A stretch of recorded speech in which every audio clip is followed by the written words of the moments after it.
I'm rebuilding an FCS school for the next 20 seasons, one I plan on turning into the next powerhouse. But we have so much that we need to overcome first. Even though Montana State just won an FCS championship and they had their success at that level, this is a prestige rebuild, which means we can only recruit players rated as high as our team prestige. Currently sitting at 1 star, that means we can only get 1-star prospects until we get that up to 2. And until we get it to 3 stars, we are going to struggle. Even in the Mountain West, 1 stars are just not going to be helpful. That's why the first couple seasons at the FBS level with this team are crucial. And they even have their exact roster that just won an FCS championship, but I'm only allowing myself to play 1 regular season game a year. It's a 20-year rebuild, so it's going to be a process, but our goal is to make Montana State good. And to do that, I want to win 3 national championships. I want to bring home a Heisman Trophy, and I want to get them promotion to 3 different conferences. How we're going to get promotion is pretty simple. Every time that we win our conference 3 times, we get moved up. And did I mention in-state rivals Montana are waiting for us in the Pac-12? They've gotten themselves a little bit of a head start, but we will be taking them on in this first season during week 11. And I am already not enjoying recruiting 1-star prospects. I've been looking at some of these quarterbacks, and the stats aren't good. If you thought 78 throw power was a rough place to start, imagine 68 throw power. With that in mind, I think the only archetype we're going to be able to pursue at first is pocket passers. And even for some of these receivers, this guy only has 79 speed. Another issue is since Wyoming is in the middle of nowhere, the best proximity to home we're going to see on a player is like a B grade. It doesn't even happen much. And so I don't know how we get these guys to commit to our school in the first place. Here's the biggest thing I have noticed though. EA does not want you going after 1-star prospects. If you try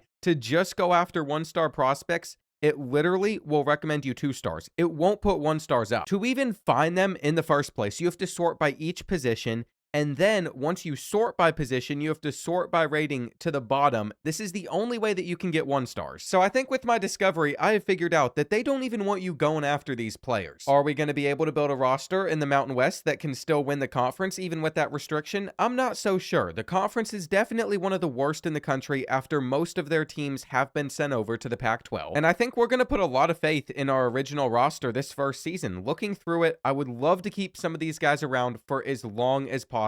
They feel like our best chance to remain relevant. But I will say, just looking at a lot of these deal breakers, these players are going to want to leave as soon as they possibly can. They don't want to stick around long at all, and even playing style is going to drop when we're not good. I can't say my expectations for this season are too high, but I think my main goal at first is just going to be recruiting a lot of athletes, a lot of gadget players, and seeing how they move around. And if we get super lucky, every so often, you will find players that don't have a deal breaker at all, so no matter what, he's not transferring. Now, I do have a feeling that we're going to get any 1-star that we want because they're so hard to even add to our board in the first place. I can't imagine there are schools out there offering these guys scholarships. We have yet to see it so far. But maybe corners are hard to get because apparently Louisiana Tech also really wants Johnson. I was also just looking at the stats of some of the 1-stars we put on our board. We found a pure blocker tight end that is only weighing 194 pounds. I'm not even sure what to think about that. Loads of players already want to transfer away from Montana State. We just moved up to the FBS level, but this is okay. If they're able to give us a decent season on the field before they leave, I'm fine with it. We are going to get crushed in our opener. But on the bright side, when you're recruiting 1-star prospects, it is super easy to get them to sign as fast as possible. It's only week 4, and Robert Westbrook, the quarterback with 86 throw power, has decided he wants to become a Bobcat. But just keeping it real, I thought this starting roster was going to do a lot better than it has so far. We are 0-8. We've not won a single game. There were a couple close ones like against Hawaii or Wyoming, but now we're about to face off against Montana. And I think for obvious reasons, this is the one game that we have to hop into this season. Since I'm letting Montana start in the Pac-12,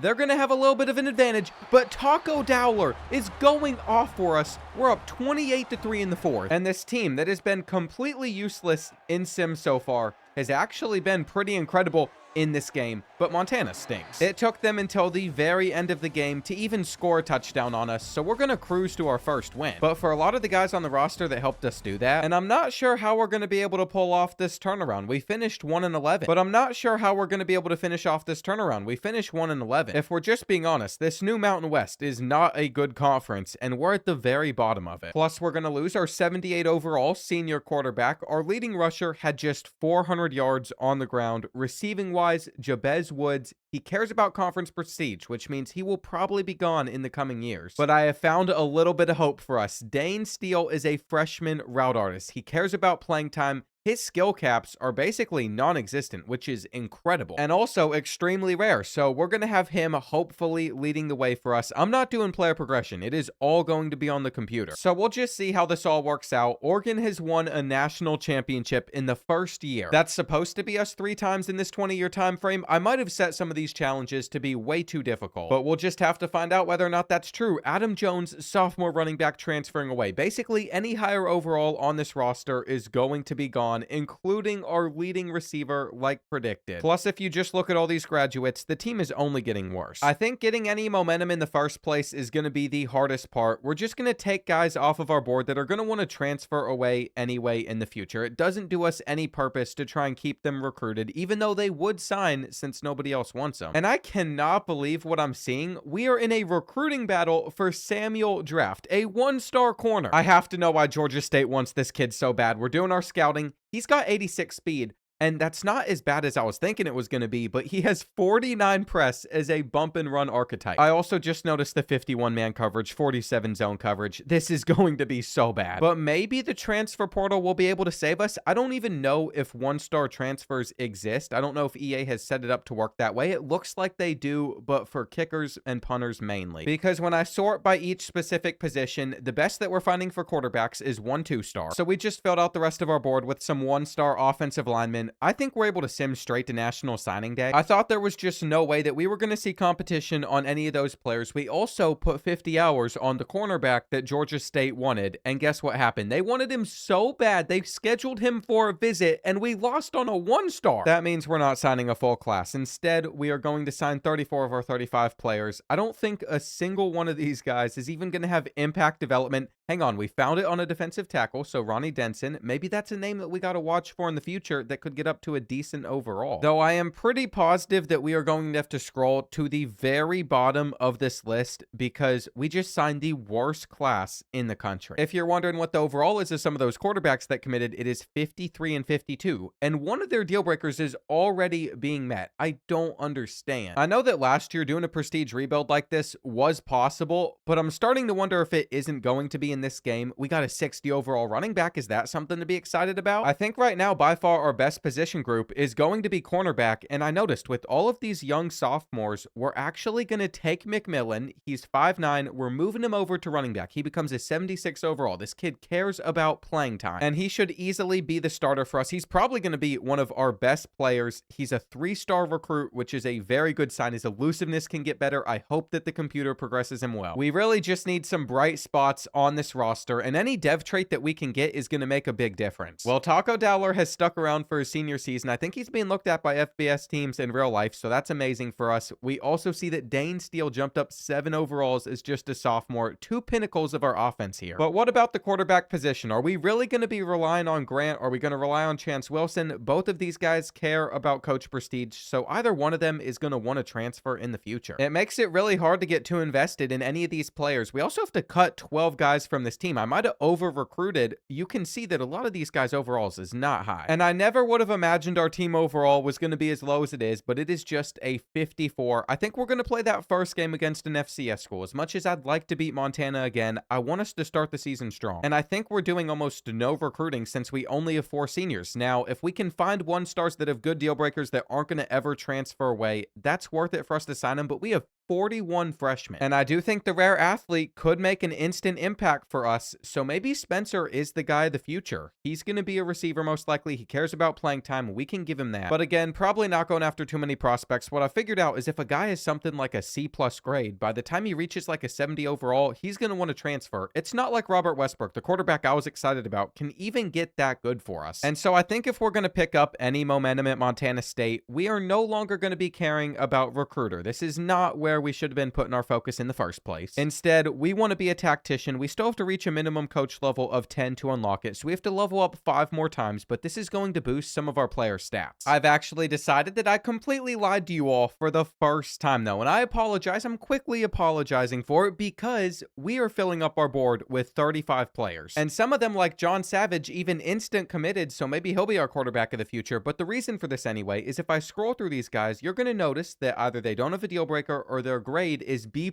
on proximity to home. So that means we want to keep them around. They shouldn't transfer away. And they should actually stick with the program as they get better, unless they get too good. Then they're still going to want to leave, but I don't think that's a worry for 1-star prospects. So many players already want to transfer. It just isn't worth it for us to waste energy trying to bring guys in that are going to leave in a couple years anyway. This is not supposed to be this close of a matchup. And this game is brought to you by Vuori, today's video sponsor. They're really all that I've worn recently. Vuori has been my go-to for comfort, because ever since I got their Ponto joggers for the first time, they've either been on me or they've been in the wash. You know that's true because when I attend college games in person, you'll always see me wearing them. Especially now that it's gotten colder, they're just cozy, but they also feel super lightweight. Then the Ponto Performance Tee is the exact same way. It's perfect for lounging around while I'm watching football or hitting the gym. And I'm supposed to sit here and tell you all how Vuori designs clothes for movement that are built for life, but I think a far better pitch is now I've been wearing them for the past 6 months. I still enjoy it. It is literally why I continue to keep on working with them. They make comfy stuff, but yes, they do design clothes for movement that are built for life. I'd recommend at least looking on their website, seeing if there's anything you like on there by either scanning the QR code on the screen or using the first link in my description. Also, the last time I talked about Vuori on the channel, you weren't able to get 20% off your first purchase by just signing up for emails, but now you can, and thank you to Vuori for sponsoring this game we're getting back to. We elevated ourselves from the FCS level, and yet that is the exact type of team that we still are. I think we're going to be able to win this game though.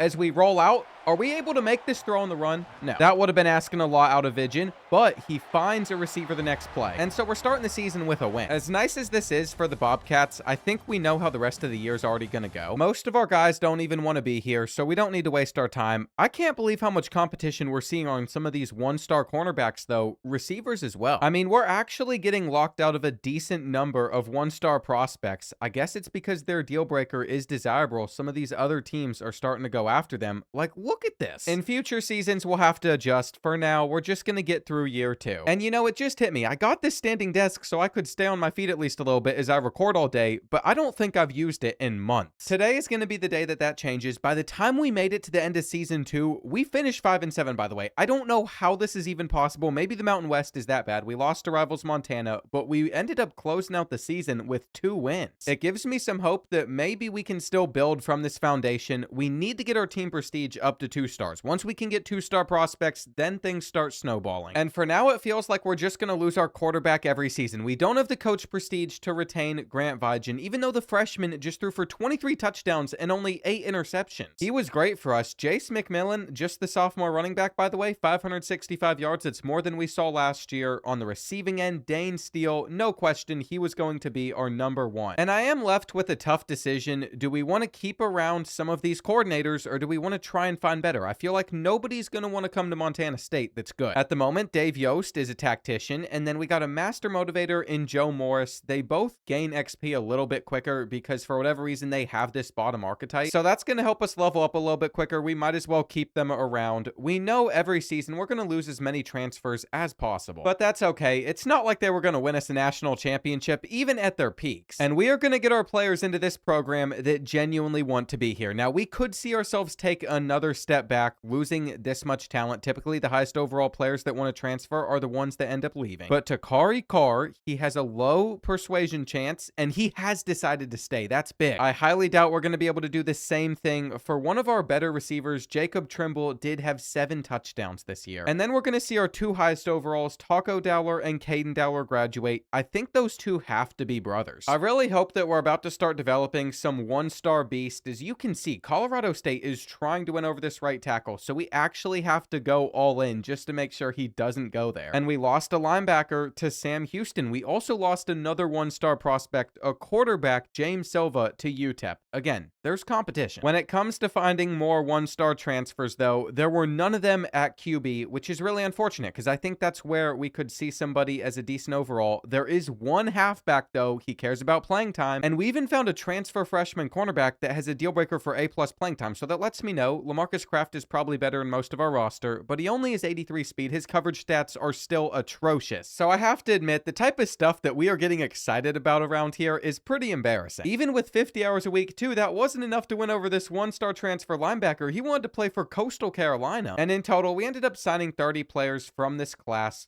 John Savage is the first one to have impact development, and he's a quarterback. Could this be the guy that leads Montana State in the future? As for recruiting class rankings, I don't think we're even going to talk about them until we can sign 2 stars because we're always going to have the worst class. And our team prestige is moving in the right direction. It just went from half a star to 1 star. Now, the quarterback that we just got excited about is only a 52 overall, but we're going to redshirt him, give him plenty of time to develop. I also noticed Grant Vigen didn't transfer out. And I'm about to have to cut like 50 different players because if you look at positions like halfback, like wide receiver, we have way too many guys. We are going to get players into this program that want to be here, though. It's looking like Dane Steele could actually be drafted, our first player into the NFL. He's going to be an 87 overall as a junior. He is platinum sure hands. That is the best player by far on this team. Though do not sleep on Grant Vigen. He is now a 74. He'll still want to transfer. He is 6'6", by the way, so he is just a statue back there. 94 throw power. And I am literally about to go through and potentially cut half of this roster. If I can tell that their deal breaker is going to be met by the time they reach like a 70 overall,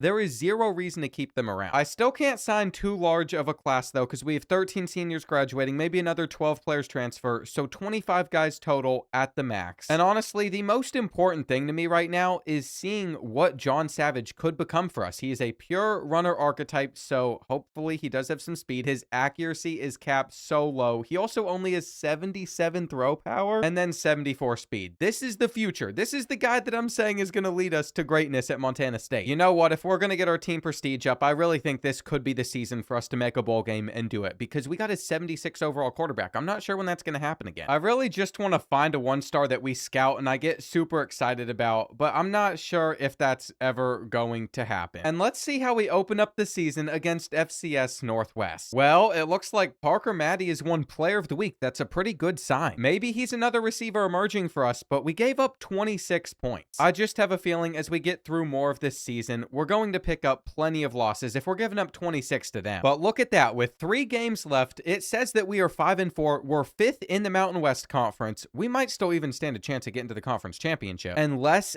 players currently want to leave. We've reached level 10. This is a huge deal. Tactician has been unlocked. We're going to have some coach points to spend. First, what we're going to focus on is going to be our defense. And I always like to boost the stats of our defensive line and our corners first. Then we can worry about our linebackers. That's because we run a 4-2-5. Looks like we've picked up losses to teams like Wyoming, San Jose State, and Pittsburgh. Pittsburgh, we were never going to take down. But number 25, Missouri State, is one that I almost have the ego to want to hop into. We should play against New Mexico, though. If we beat them, it basically guarantees that we get ourselves into a bowl game, and it's not like we're going to be able to make it to the conference championship with 3 losses. As for how some of our recruiting prospects are going, it looks like we're sitting in first place for most of them. I already removed a couple guys from our board that we weren't going to win battles on. We also have some competition to get tight ends. But honestly, none of that is important. What matters is if we can win a bowl game, maybe our team prestige jumps up. And if it goes high enough, we can sign 2 stars, which would be a game changer. I'll tell you what, though, New Mexico, they've played well against us. They currently have a 10-point lead. We're throwing it to the end zone to Steele, who got separation. And that was an incredible throw. We just need to get the Lobos off of the field now. This is a 2-6 team, by the way.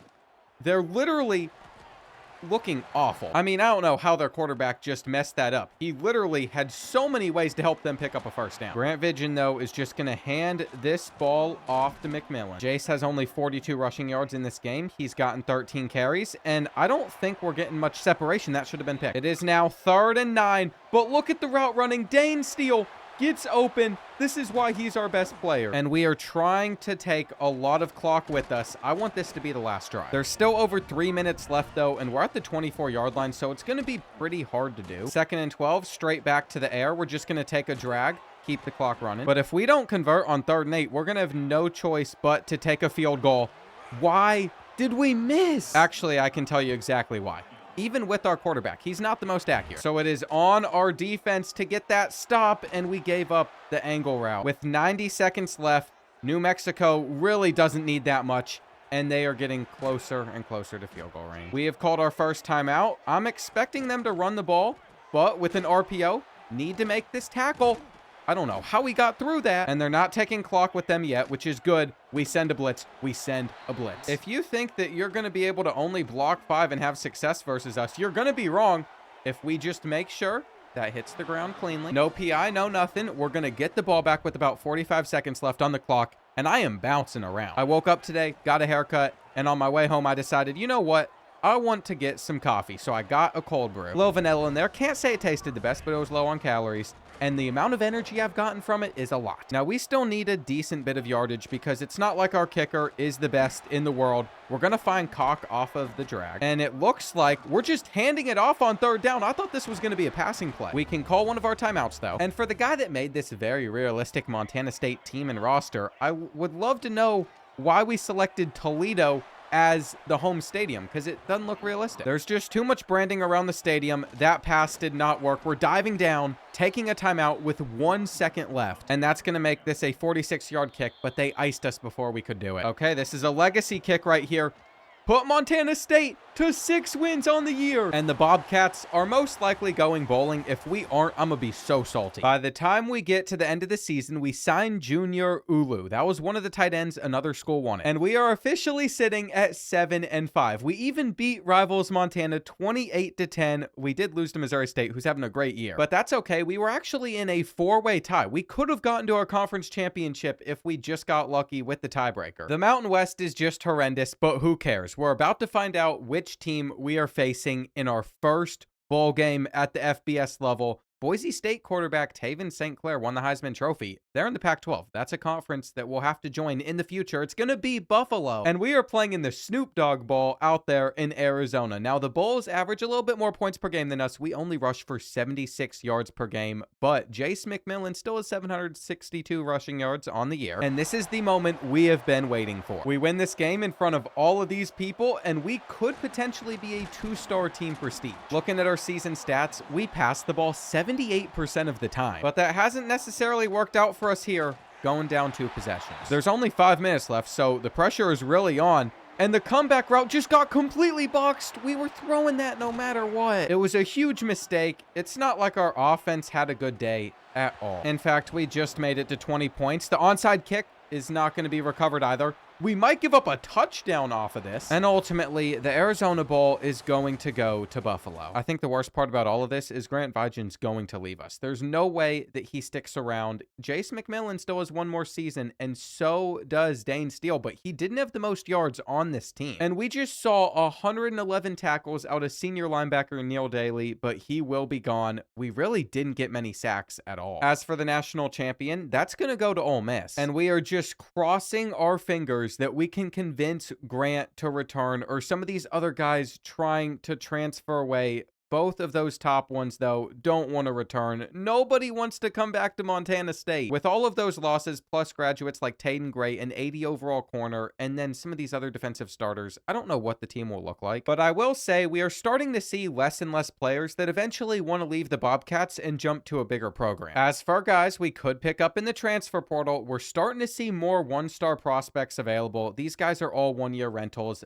Abraham comes from Missouri State, who was just number 13 in the country. But his deal breaker is playing time, and I can see why it wasn't met. He only has 82 speed. Now, this might sound wild, but compared to all of our young running backs that we just redshirted, he is faster than basically every single one. And I was just scouting around looking at 1-star quarterbacks because we needed to pick up another one. I found one with 57 throw power. How is that even possible? At that point, we'll just recruit a gadget receiver who has 81 speed and 78 throw power. I think moving him over could be good. And this could be the first year that we sign a full class of 35 players. I feel like everybody that was on our board wanted to come here. If we could get lucky and have our first player with star dev, though, I highly doubt we're ever going to find elite dev on a 1-star prospect. That would be awesome. And I just went to check what our team prestige was sitting at, but it is still just a 1-star. Every player's ended up having normal dev so far, besides wide receiver Orlando Murphy. And the day this program can start signing 2-star prospects is where I think we really start to build up our momentum. Now, moving true freshman receiver Tyree Westfall over to quarterback, he becomes a 58 overall. That might be our starter. That sounds really sad, mainly because it is. This team is only good at positions like wide receiver with Dane Steele, who got up to an 88. I'm not sure it's good enough to get drafted. And then Jace McMillan. Both of these kids seniors, left guard, senior. It might get worse from this moment. I really can't tell. John Savage isn't our best quarterback option either. It's actually going to be Tyrone Kenyon. He was able to jump up 10 overalls. If we look at his accuracy, though, and his throw power, 75 throw power, accuracy just not there.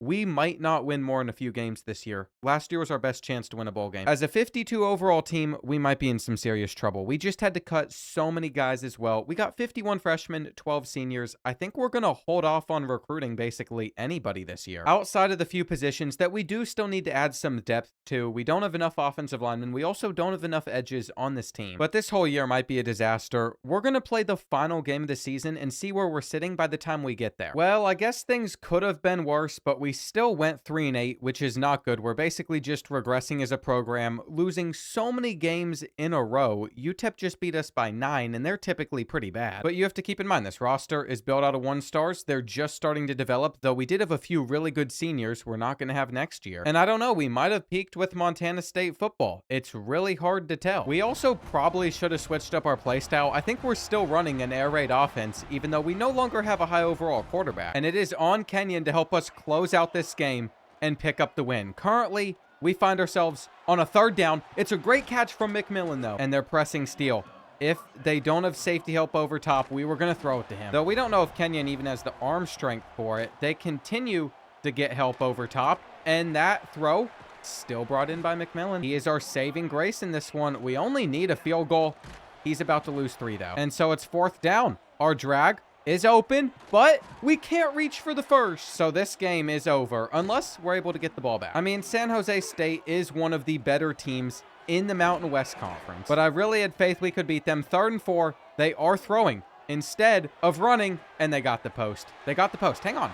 This is actually good. We now have the ball back. We have to get 8 points, but we could be able to send this game to overtime. And listen, any win matters whenever you're this bad. I'm actually really afraid that in the coming seasons, we are only going to get worse. I can't believe we're even able to make that throw. Though Kenyon is only going to improve throughout his career. If I could just manually upgrade his accuracy, life would be so much better. But let's not act like he isn't putting on a clinic right now. He might be able to find the seam again, and it's an overthrow. It's an overthrow. I mean, what did you expect? Did you think I was just going to make good reads forever? We just had to use our final timeout too. But I think it's okay. Jace McMillan is open in the flat. We hit him. He is going to pick up this 1st down. And we don't want San Jose State to have enough time to respond back after we hopefully get in with an open receiver. Again, we're not playing for much besides just picking up a 4th win this season. But at least we're in the game. We didn't get that out in time? I thought we did for sure. Now we're reliant on an onside kick that they scoop up. And all of that work was for nothing. I said bad things about the Mountain West. I said this conference was not good. But we were still one of the worst teams in it. The playoff is just feeling like a long shot. Literally, getting there in 20 years in the first place, I'm not sure if we can even do that. I don't know why I said that we were winning 3 national championships in 20 years. Tyrone Kenyon threw 22 interceptions to 18 touchdowns. But keep in mind, he's a freshman. It just stinks. Jace McMillan, he's going to be gone.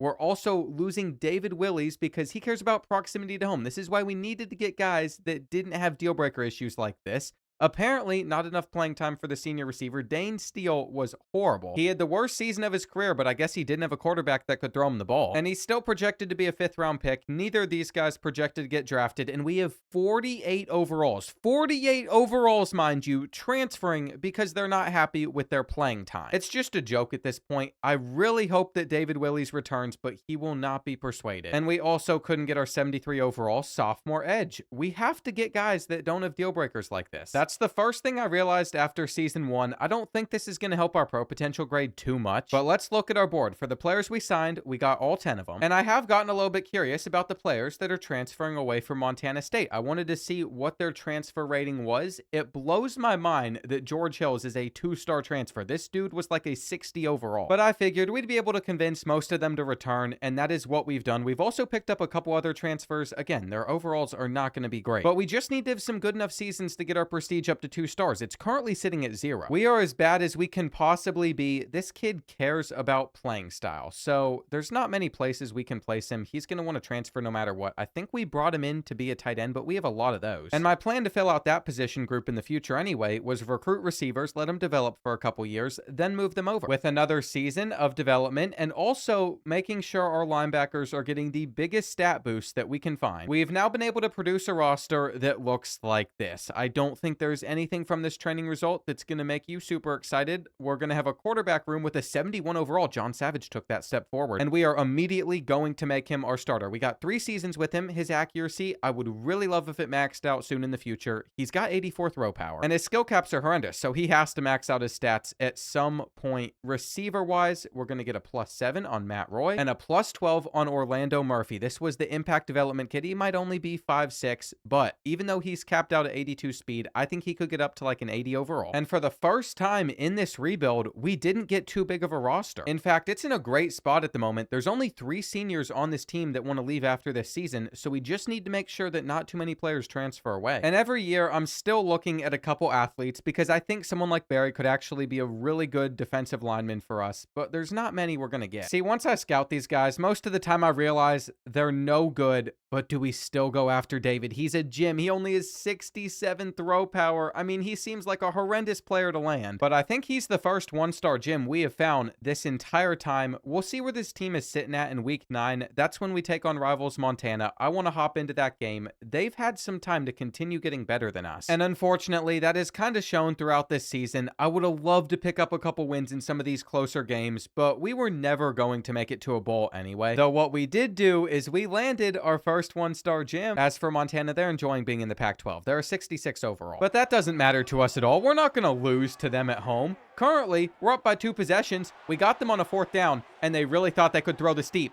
They really thought they could throw this deep. I'm so used to getting mossed in those situations. They even had the size advantage, but it does not matter. Bobcats picking up their 3rd win of the year. And this is a win that we can build on. This team getting as many wins as last year's team despite not having the superstar talent the same way. I think that says a lot about us, and we're about to take on New Mexico at home. This is a chance to pick up another win. Now, unfortunately, it didn't go our way, but we only lost by 3. And then the following week against James Madison was far worse. In our last game of the season, we would beat the Miners though, and that's a big deal. We had 3 touchdowns out of quarterback John Savage. He also didn't throw a single interception. Our rushing game still isn't really there, but at least this team is showing some fight to get back to the point where we could make another bowl. I just have to have faith that in the next 2 years, that's something that we can make happen. I mean, these team overalls are all below 70 outside of UNLV, so it's not like we're that far off. I have noticed though, John Savage got injured this season, so while he was out, maybe that's when we lost more of our games. If we just look at the game log, we picked up 3 of our 4 wins with him as our starting quarterback, and then there were 2 extremely close ones too. So I think it's clear when our offense is functioning at its best. Abraham still has a senior season in him, so he'll probably do well there. We also have our leading receiver coming back for his senior year. We like to see these guys returning. Around the country, you're going to see USC winning the national championship. The group of 5 bid went to Tulane. It's not gone to the Mountain West Conference once so far, and we're about to lose a few players to the portal. Quarterbacks are hard to keep around. It's playing time that Tyree Westfall wants, even though this is the kid we moved over from receiver. I don't know quite what he was expecting. It's not like he could be that great for us at quarterback. And then Manu just isn't getting the playing time that he wanted. This is a guy that transferred to our school because he wasn't happy with his playing time in the first place. I haven't forgot that. We might as well try and get this freshman cornerback. He decided to stay. And for our losses to graduation, it's just a couple of linebackers plus tight end Carter Kopp. I'm really not too enticed to go after any of these players in the transfer portal period. I feel like they're never that good, but we're still going to look at a couple of them. And Jerry Wayne, for example, just his 78 throw power, his accuracy teams are as bad as what we're currently working with, but we do need some depth at this position. John Riggs, though, 86 speed. This is a useful transfer receiver. And our team prestige did increase from 0 stars up to half a star. It's really not much progress at all, but we have to take any win that we can get because we are now 5 seasons deep. We've done 25% of this 20-year rebuild. We got normal dev on everybody but David. And I got curious about the special team side of things. I wanted to see what these transfer 1-star kicker and punters look like. It doesn't seem to be like a big difference at all. As for some dev trade upgrades, this is the first one that we have seen in years. And it's on our senior strong safety, who's up to a 76 overall. I feel like this roster, despite not being so good at the top, is rounded out a lot better than some of our previous ones. I mean, John Savage is a 78 overall quarterback because he maxed out his accuracy. It is still not good. His throw power is still kind of weak, but that's the only thing he'll improve going into his senior season. And just look at our halfback room. We got a 77 overall. At receiver, we got a 78 overall there. I feel like this roster actually could be competitive. The big issue, though, is our team overall is still nothing crazy, just a 61, and we have 19 seniors this time around. So we're going to have to start recruiting again, making sure that we're signing full classes of guys that will develop. Then we can take a look at our schedule. We open it up against 2 teams in our conference that both won 10 games last season. As the year goes on, I feel like it does get a little bit easier. But if this team isn't able to find any success like some of the previous seasons, then I'm not sure we ever will. I have some positive news, though. Through our first 4 games, we've been able to win 2 of them. We beat Air Force 30-0. They didn't score a single point. And our recruiting board, well, so far, we're actually making a good amount of signings. I've been paying attention to it this time because I didn't want to lose battles. In the past, I've just put a bunch of 1-stars on there, and we've lost quite a few, but now we're competing. And this game against Wyoming is pretty important because if we beat them, we're going to get the left tackle. If not, we're going to lose. I'm also kind of curious if JUCO 1-stars come in as a higher overall than just a normal 1-star. We're going to figure that out at defensive tackle. I'm really hoping that they do. They did an NCAA football 14, and that would be a huge difference maker if we figure that out. Wyoming is 6 overalls better, and that was just enough to beat us. UNLV also beat us by 6. Then we lose a 1-possession game to San Jose State, so we fell to 2-5 very quickly. We bounced back against an FCS school, but we have to win 3 of these final 4 games if we want to make it to a bowl. And I think I just have to decide simulating against Montana makes the most sense. As for what's going on recruiting-wise, we are making more and more signings since I've been paying better attention. We've taken guys off of our board that I don't think are going to be as useful. We did lose out on Esteban. That's the only battle that we've lost all season. But I think the most alarming thing is I didn't find a single quarterback prospect that I liked. I mean, the truth is we need to at least have somebody to develop, but one of the players that was even on our board in the first place, he got pursued by San Jose State. And I've scouted 2 of the last 3 available guys we could sign. One of them has 73 throw power. One of them has 74. Our last hope is Jason Snyder. But I also cannot imagine that works out well for us. And how many tight games are we going to lose? We could have easily had a season with like 7 or 8 wins. I guess that confirms that to end the regular season to get to a bowl, we're going to have to be perfect, which we've gotten off to a great start to. Western Kentucky is going to fall by 21 points. Now we have to decide whether we play NIU or if we play against the Miners. Both of these teams are conference opponents that haven't done that well this season, and I think we just have to play the road game. That's the one I'm most worried about. It's not like either one of their overalls are very intimidating, and John Savage just won Mountain West Player of the Week with only 1 touchdown. How is that even possible? I'm just going to take a wild guess that he had a bunch of rushing touchdowns, and that was only factoring passing touchdowns because we scored 42 points. It was an offensive shootout. He threw an interception, but he had 4 touchdowns on the ground. Well, just like that, we have a shot at making it to a bowl game. He's also a pure runner archetype quarterback, so that's why I would like to get Jason Snyder, who's a pure runner, but he is just a 72 throw power kid. And if we're comparing the stats of these 3 players, I don't think any of them are going to do a thing. I mean, we always got David, I guess. That was a big signing from last year that we're supposed to be excited about. Our playstyle is good enough to keep him, and his accuracy can actually get pretty high. But I'm just worried that he's going to transfer out for some reason before he even gets his opportunity to start. This is what our season comes down to, though. We saved this game to hop into so we could make a difference if we found ourselves in this exact position. And if you think we're going to blow an opportunity to get back to a bowl game, you've lost your mind. We're already up 14-0. And our offense has just been consistently moving it down the field. Savage is going to take off to the 5. He's got 29 rushing yards on the ground for us, and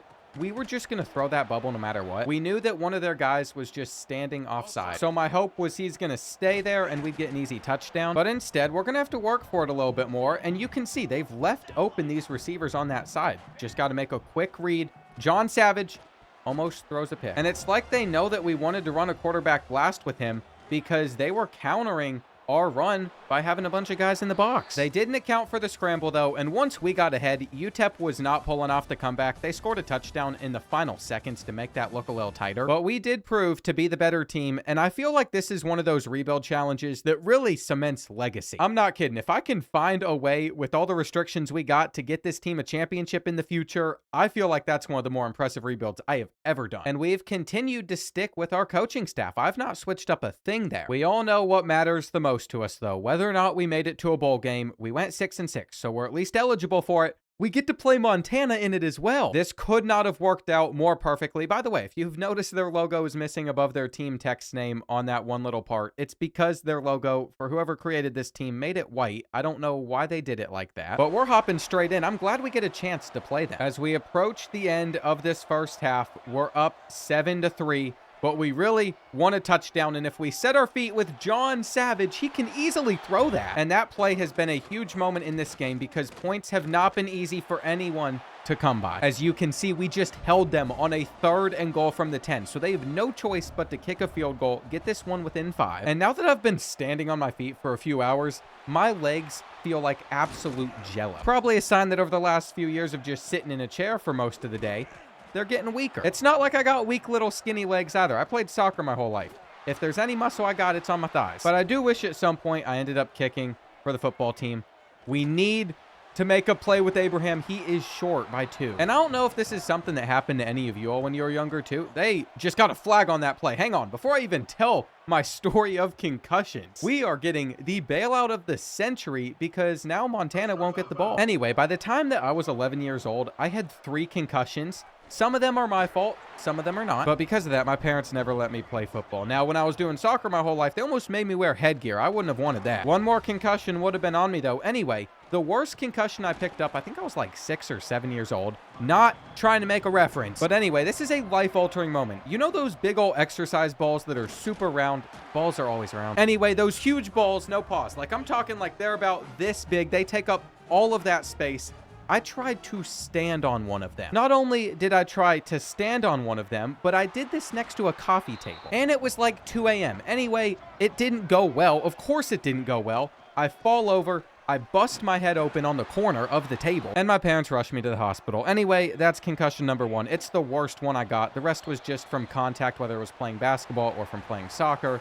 We closed out this game as I'm telling stories. I'm telling you, I tell a story, we play well, we just want a bowl. And that's something that should put us one step closer to making a national championship even a slight reality. Looking at our season stats, we got John Savage returning for his senior year, 17 touchdowns, 9 interceptions. I think on the ground is where he was most effective, leading the team in rushing touchdowns. But Kari Abraham also rushed for 1,000 yards. I was not expecting to see that. He is a senior, so we won't have him next season. We're also not going to have either of our top 2 receivers. We almost had 2,000-yard receivers. This team was loaded. It's next man up for us, but I'm not sure how you replace that much talent. At the same time, David already wants to transfer. We're going to look for him in the transfer portal if he decides to leave. He's coming back. And we also lost this freshman linebacker. He wasn't happy with our playing style. That is fine. All of these kids graduating that helped us win our first bowl. But I literally don't think our team prestige went up at all. We just finished 7-6 championship contender. We're still not very respected around the country.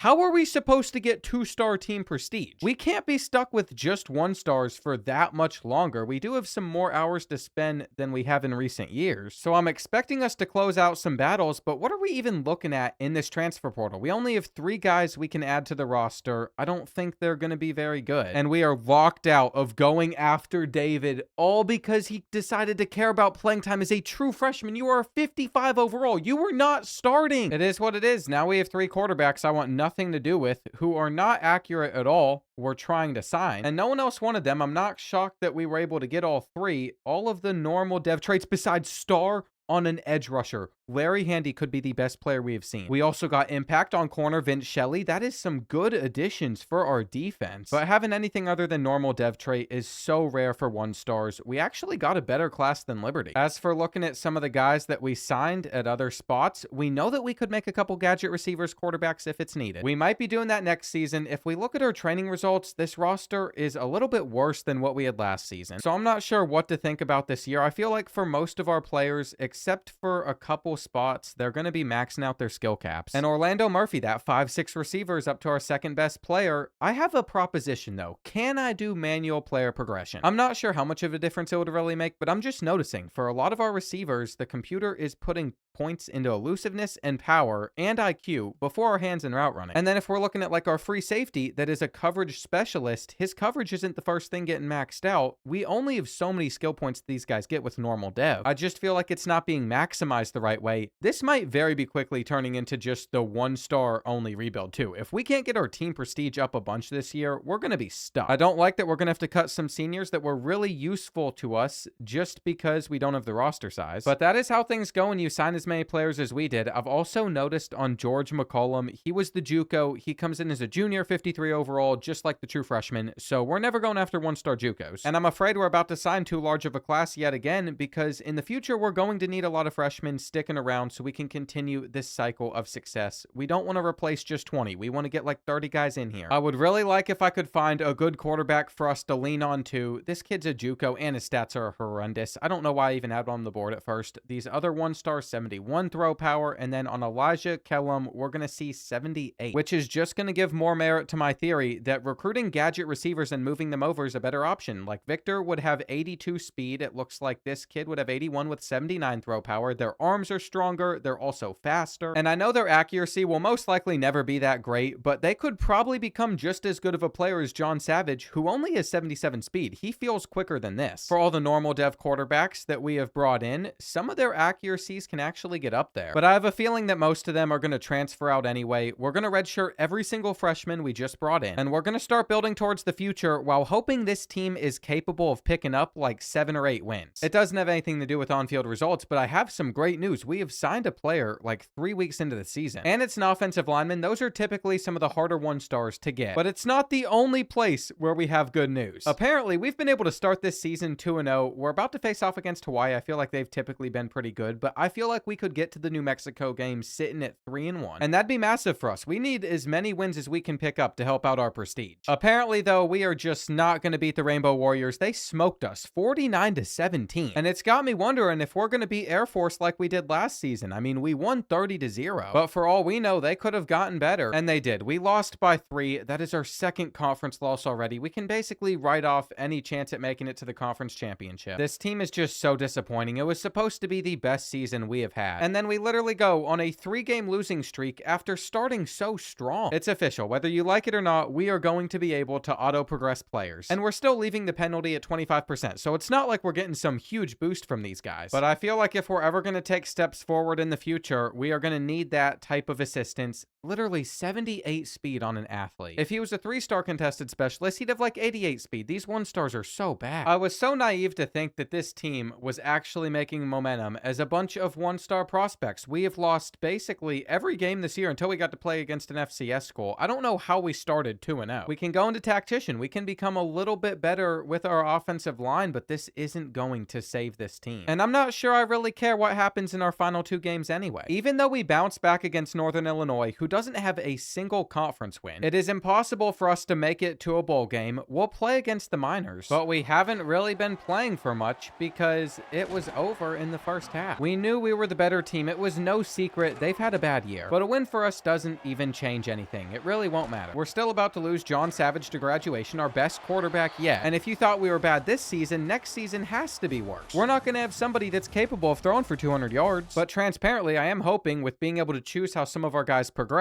maybe we can create a 1-star monster. Over the course of this rebuild so far, what we have discovered is we were never going to get up to this type of level with auto progression, and we still might not be able to with 1-stars, but we have now become a tactician with more of our points in this tree than recruiter. What that means is we'll get bonus XP every single time that we win a game. John Savage, 11 picks, 18 touchdowns. He stayed healthy at least for his senior season. We're also losing on our 76 overall running back, but we have built a culture by now where all of these guys aren't transferring away. Between this rebuild challenge and the UMass series, I feel like I am just pushing my limits. San Jose State got smoked in the playoff, by the way. It didn't matter, they had a good year until then. We are going to convince that guy to return. He's a 51 overall receiver. Am I supposed to be getting excited that he's willing to come back and play for the Bobcats? I mean, we just said goodbye to so much talent. John Savage, get one good look at him because, again, these might be the best stats that we see out of a quarterback. And remember the challenges from last year where I would see if I could win a championship with just one-star prospects? Well, that's what I feel like I'm stuck doing right now. Even though if we can get up to a 2-star team prestige, we can go after 2 stars at least. I just don't know how long that's going to take. But I do have some good news. We have an offensive player with impact development. In fact, we might just make Brian our quarterback. And it's not like I just gave up on trying to find him. I've been scouting so many guys, but all of them come in with horrendous stats. Same with some of these transfer portal special teams players. Now, Jerry Brink could actually be useful for us. We got 87 kick power on Martin Ricci. I saw this kid's stats and I said, we're not touching him. But for the 4 transfers we went after, we were able to get them, which brings our class size up to 30. When it comes to our roster building, I'm officially ready to sit down and lock in. I noticed that all of these quarterbacks decided to stick around, which I find interesting since a lot of them did care about playing time. And I guess we might as well start to move around some of these other guys. We could get another pure runner quarterback. This kid wants to leave. We also clearly need to find a tight end, and that's exactly where we're going to place Tony East. He's not going to be very good at it, a 54 overall, but I'm not sure what else we could do. Orlando Murphy is a guy that we've now focused on for years. He might only be 5'6", but we are able to actually progress what we want. And so giving him an ability like Cutter, where he's going to have that at silver, making him an 85 overall, that is a really big change. He's one of the best 1-stars we've ever had. I just realized the big flaw in making gadget receivers quarterbacks, though. Their throw under pressure stat is so low that he's not going to be able to do anything, which is why the guy at this position that is going to save us is junior quarterback Jerry Wayne. He is a backfield creator. This might be the best archetype for us to find. His accuracy can still get a lot better. I don't think he'll be able to max it out, but he's got 80 throw power. And if you remember, we got our first star dev player a couple of seasons ago. It was Larry Handy. He has 53 skill points for us to spend. Most guys have like 20, but he is the real deal. His run stopping has already been maxed out. 78 block shedding isn't going to be that effective for a 1-star though. Compared to what we're used to, it will be. And I'm just excited that some of these players are actually able to hit their full potential now. Like, we have an 80 overall strong safety. I will say though, by the time I am done with all the player progression, a lot of these guys are capped out, whether I'm doing it manually or through the auto, just because 1-stars don't have that high of a ceiling. It's the unfortunate reality, but if we can get lucky and find 1-star prospects that have impact development or better, typically they can get to like an 80, 85. I will say we have definitely stockpiled plenty of freshmen over the past 2 seasons now. We have 60 of them, while the rest of our roster only adds up to our other 25 players. It's pretty crazy, but we have a system that we run with, and every single player that comes through here has to be redshirted. There's no reason not to. I keep scouting a bunch of quarterbacks before every season, hoping that we're just going to find some gem that people haven't been able to discover. But then I'm reminded like none of them are going to be impressive, so we just go back to scouting some of the gadget receivers who seem to always have some better stats. I have a feeling the next couple seasons for Montana State aren't going to look too pretty, and this result is even more indicative of that. What do you mean we lost 24-10 to an FCS school in like year 7 or 8? I can't even say with confidence, ever since we took the Bobcats over 7 seasons ago, we have made progress. So we might as well just get through what's going to be a really rough year pretty quick. I keep on seeing stuff like Tevin Mon has won Player of the Week, but he won Player of the Week against the FCS school. And I guess this time it meant something. We picked up our first win against Air Force by 14, but look at some of these other results. I thought in using Duke's playbook, we'd have a really good season, but that has not been the case. So we're actually going to go back to the North Texas one. That's the one that we used throughout the first few seasons. And it might make no difference. We have like a 66 overall running back starting. So we can't expect to do that well, but we just want to pick up some 1-stars. We ended up getting smoked 41-10 in our home stadium against Wyoming, but then we beat San Jose State. We beat South Alabama, then we lost our rivals by 42, but we are starting to get some momentum. And there's enough reason to believe that we could still get to a bowl game. We just have to finish the season perfectly. I mean, just thinking back on it, if we could have beaten FCS school, we'd be in a much better position to make a bowl. But we sure need to be able to close out games like this one on a 3rd and 17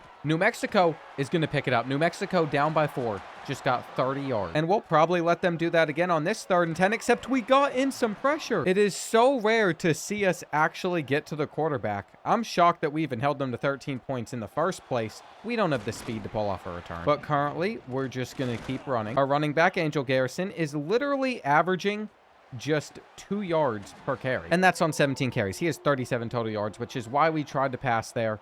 It wasn't caught.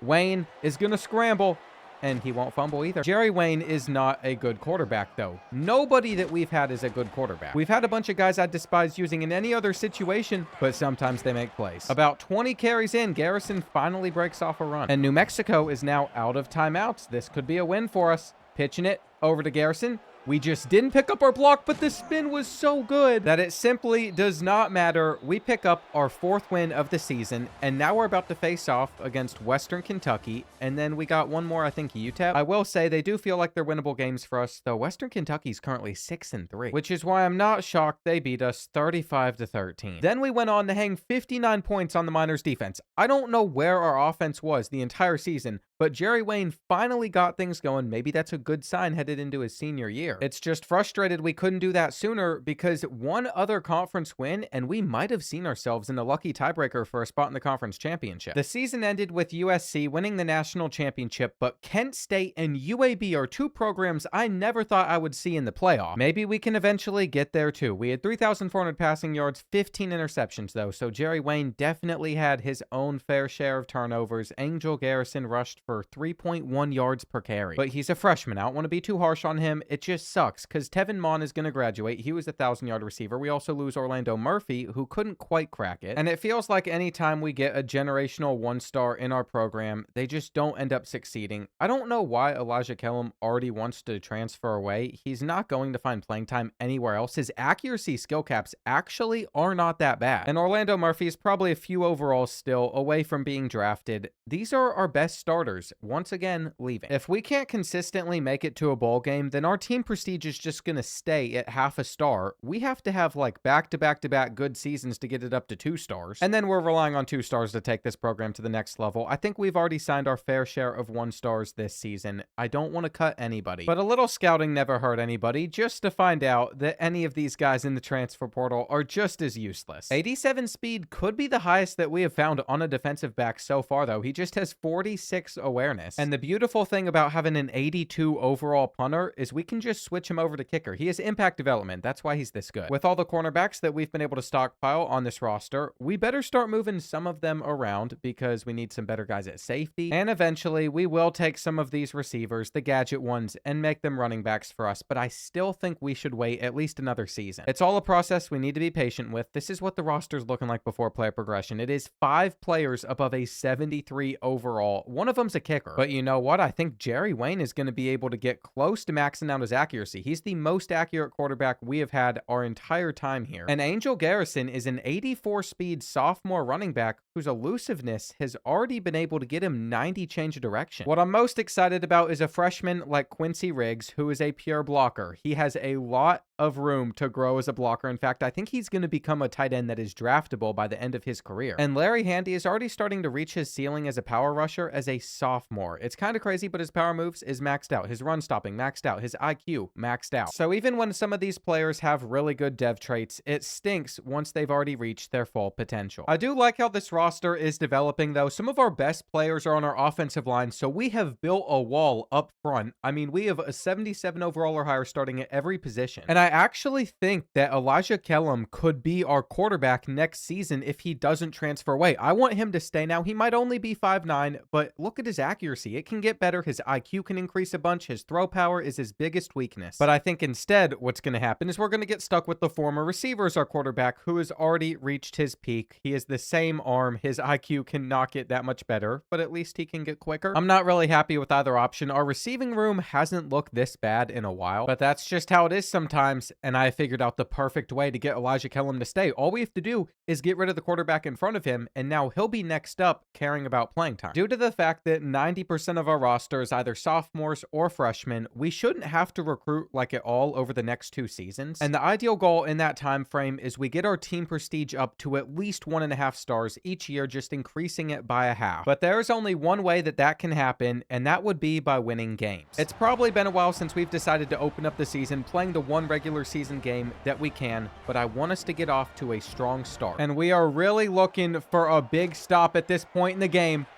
but they just made the perfect throw. We had Nevada on a 3rd down. Their running back only has 8 rushing yards. We really have done our best to shut them down offensively, but I don't know if we're going to be able to do it at the end. This is the most momentum they've had on this side of the ball in a long time. He should have run. 2nd down, it's going to be a handoff, and we can get to the outside. Look at that. It is now 3rd and long. The Wolfpack immediately throw it to the outside.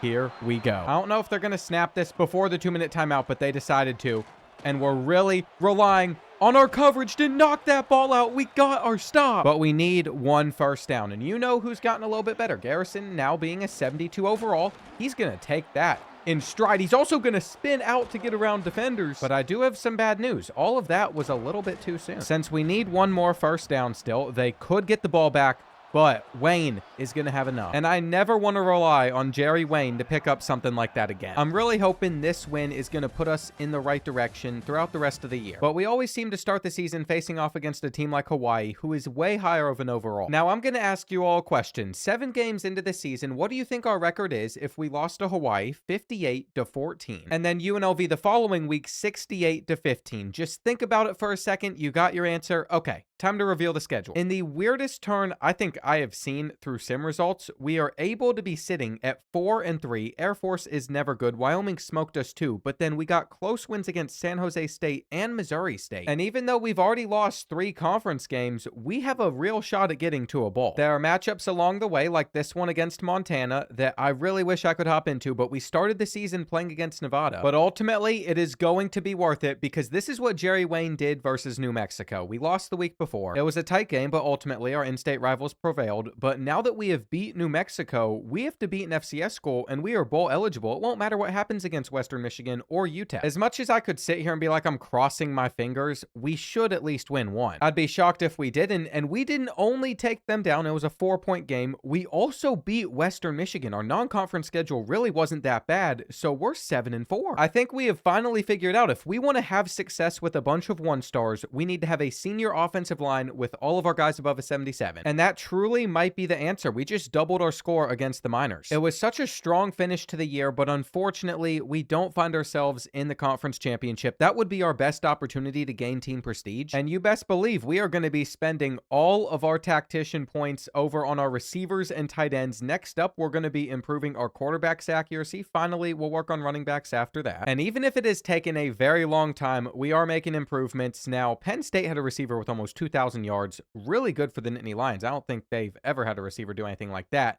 We got the Arizona Bowl against number 20 Ball State. If you remember the last time we played a MAC school in this bowl game, it did not go very well for us. They averaged 36 points per game. I don't see us coming out on top. But I thought we might as well throw in our gold jerseys, give it our best shot, and in the final 5 minutes, we're still in it. This 2-point conversion is a huge deal, and we're not going to get it. I'm not sure if it was really worth it for us to go for it, but we took that risk. Then we got a huge stop, which doesn't seem as big because of how great their punter is. We had to start this drive on the 6-yard line, and we keep going back to Riggs. I'm trusting our tight end, even though he is a blocking one, and we're not going to pick up the first. So after they get into the end zone, I kind of have to accept this was always going to be our reality. We had our worst receiving core in a while. It is pretty rare where we are able to get open versus them. That's a great example. And we have so much work to do still to pull off a comeback. It's unfortunately just a really tough game for us to win. I have a plan for next season, though, with a tight end that could be better for us. Breaking a couple tackles there. With the 2-minute timeout coming up, we knew that we could at least mix in 1 run, and Jerry Wayne gets us 10. Blunt is still out there, though. Garrison is injured, so without our starting running back, that's another piece of this offense that we just did not have. And we've still been able to throw for over 250 yards against one of the best Group of 6 defenses. It's an impressive stat whenever you see the plays like that one, where we had no shot at getting open, but they break on that ball. They break on that ball, and I think the score might be getting ugly. Jerry Wayne just touches him. Doesn't matter, though. That is going to do it. The Arizona Bowl, we are not very lucky in, which is going to be a little bit of a setback for this team and getting to the playoff eventually. I mean, we just wrapped up Season 9. We're almost midway through this rebuild, and the best thing we've done was this past year, but we didn't win a bowl game like we did in 2030. And I cannot believe I set the challenges as hard as I did for this. I don't know what I was thinking. How are we going to win like 9 conference championships, all of these promotions, 3 national championships? It just seems so unfeasible. We're losing our starting quarterback, who's a 78 overall. Jerry Wayne is gone. He didn't run the ball as effectively as we would have liked for getting 106 carries. We need a faster guy at QB, but that's honestly not something we're getting next year either. Angel Garrison missing those final couple games hurts. Then on the receiving end, John Riggs, he is going to be gone, but everybody else is returning, and they're going to be here for multiple seasons. Outside of tight end Tony East, he didn't play for us. That's why he wants to leave. He'll still decide to stick around for another year before he inevitably leaves, losing a lot of our main offensive line. But that's about it. This team next season should be better than the season that we just had. Coach prestige starting to slowly rise. All of these other grades, though, very low. Championship contender has us as the 75th best team in the country. And since we weren't putting together a recruiting class, I have to start figuring out who our third quarterback on this roster is going to become. Now, we have some options, but Jeff Goldberg is a player that I've put his hands up as max as we could last offseason, because inside of that, you increase their deep throw accuracy. I thought that was interesting. He's got 81 speed, and we got his awareness to 74, so I'd imagine he's going to convert best to quarterback. He'd be a little bit better at running back, but we have plenty of players over at that position, so we decided to put him there. Then there's Ricardo Lamb. This is the running back that we have been training as a receiver because Gadget can just transition so well. He is a 78 moving over, which is great, but we're not done either. 81 speed on one of our best receivers isn't really usable. I mean, he's not going to get open against 90, 95 speed corners, so he's going to become a tight end. Maybe he'll get separation versus linebackers. And there was another thing I wanted to test out. We had a 76 speed center that I noticed, so I thought, why not see if he can go to tight end? But it's not going to raise his overall, so we're not going to do it. Apparently, though, if we move Larry Handy over to the left edge, because there's no one at that position currently, his archetype changes. And the reason I'm even mentioning this, and it can be a big deal, is whenever a player's archetype changes, sometimes their skill caps change. Looks like in this situation, though, his did not. Then I decided to make him a defensive tackle, a gap specialist. This is where he could increase his IQ a little bit, same with run stopping. And the final move that we could end up making, this is just an interesting one I discovered. Here, Sapp is currently a cornerback, and whenever I was progressing his man-to-man coverage, I saw that he had 99 change of direction, so then we started to work on his catching. The kid has 84 speed. For all we know, maybe he becomes a decent wide receiver. If we were to move him over there, though, looks like he'd be just a 44 overall. I guess that is just telling us, please keep him at his current position. Newcomb got a dev trait upgrade. I have no idea on this team who that could even be, so as we open up training results, we're going to have to look for his name, and he is a junior linebacker. That's actually big because all of our other linebackers have been pretty bad. Now, I was under the assumption that Jeff Goldberg would get some better skill caps than this. His throw power is currently at 80, but his accuracy is just not going to get very high, so this might not have been the right decision to make him a QB. I think that means we're just going to stick with our original plan, Elijah Kellum, who's got his accuracy completely maxed out. Then at running back, Ricardo Lamb is going to come in here and have an opportunity to actually get some abilities. It won't be this season, and it's not going to be Shifty because he's nowhere near fast enough, but he is the best running back we've seen so far. It's definitely a process with some of these guys, but we're seeing some nice jumps in overall, and I accidentally spent 12 skill points on upgrading Larry Handy's quickness. If I wouldn't have done that, he might have been our second highest overall player. He was never going to pass up senior kicker Jerry Brink, though. We got a solid left tackle, so our offensive line is still going to be decent. Not what last year's was, but other positions did get better. And I think the most exciting part is we now know with this roster that not only for this year, but the season after, everybody is just going to continue growing. If we can just look past our quarterback position and starting a sophomore 71 overall Elijah Kellum there, that is our weakest point, and we have found our best window. We have just 2 seniors currently on the roster. I'm just really hoping if we can string together a few 8-5 seasons in a row, it's enough to get our team prestige up to 2 stars. But in order for that to happen, we're going to have to win a lot of games that we have no control over. Unfortunately, we couldn't even beat Nevada. We're starting 0-1. Garrison actually wants to leave since he's our running back too, and I just sit sit here and really hope that we're not going to squander one of our best opportunities to keep getting better. I mean, we know what the real issue is. Even though we've been able to get up to a 69 overall, it's not very comparable to a lot of these teams. But eventually,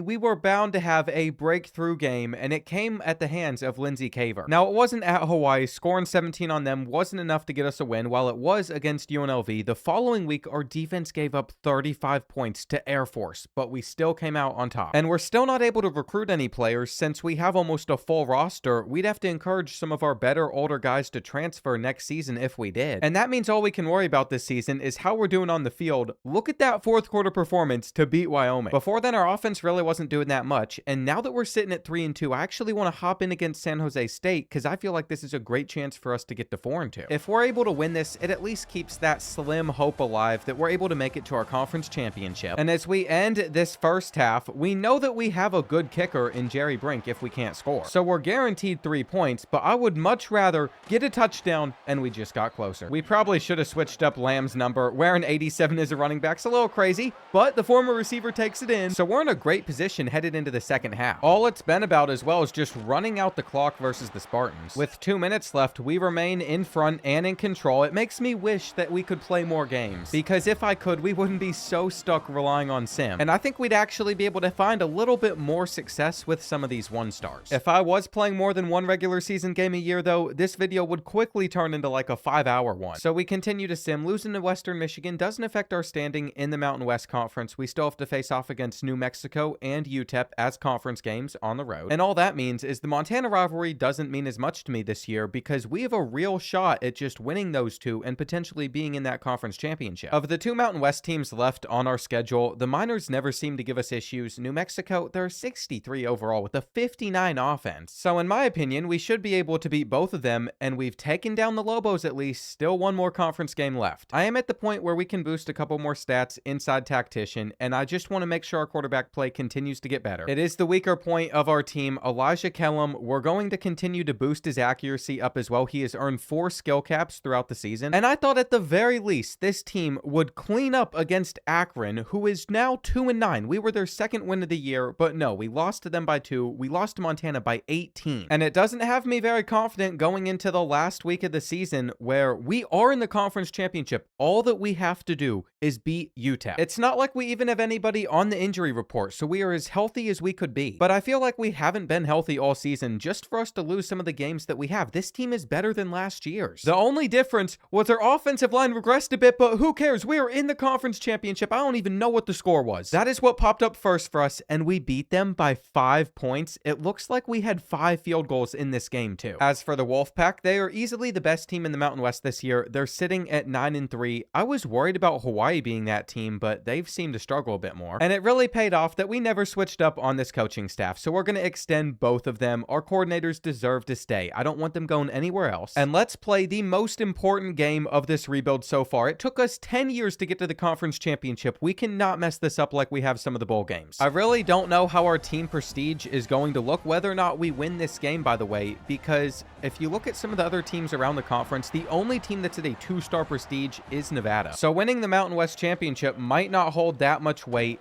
There's a flag on this play. It was against them, though. They were offside. It is all tied up at 7. We want a touchdown. And I feel like they're either going to leave that slant or the bubble open, but we could always just hand it off, too. Ricardo Lamb already has 54 rushing yards on 8 carries. It looks like they're just going to let us take this QB sneak in, except we fumble it. We fumble it there. And that's just not something that we can have happen. We're going to send in a blitz, and we don't intercept it. In fact, he is still on his feet somehow. So we're just going to call a timeout, and we're going to cool off. We ended up stopping their offense, but I also think they're going to hold us headed to halftime. And we don't even have any timeouts left. We're literally just throwing this ball up. We caught it, but it won't matter. We simply couldn't get off another snap, but it opened the door to knowing we have a kid that could win some jump balls. Not here. We continue to make efforts to get down the field, though. Our halfback screen is going to go for a first down. It's just wear and tear is really affecting Ricardo Lamb. Man-to-man coverage. Can we get a touchdown here? We do! In front of that Wolfpack student section, they don't know what to say. And I think we're going to get the next touchdown after that as well. We've made our way down the field. Garrison, you better be happy with your playing time here because you're getting a touchdown while staying on your feet. But this game will not end until the clock hits 0. Currently, Wolfpack have only scored 13 on us. They also just used their final timeout. They're going to need a lot to go their way. Trying to watch the crosser, can't cover the running back too. But we know what's at stake. We're just going to keep dropping back. We're going to play soft coverage, and I think we're going to be all right. We should be able to keep them out still. Lots of third down stops have made this possible. And I thought they were going to run here, so we ran commit.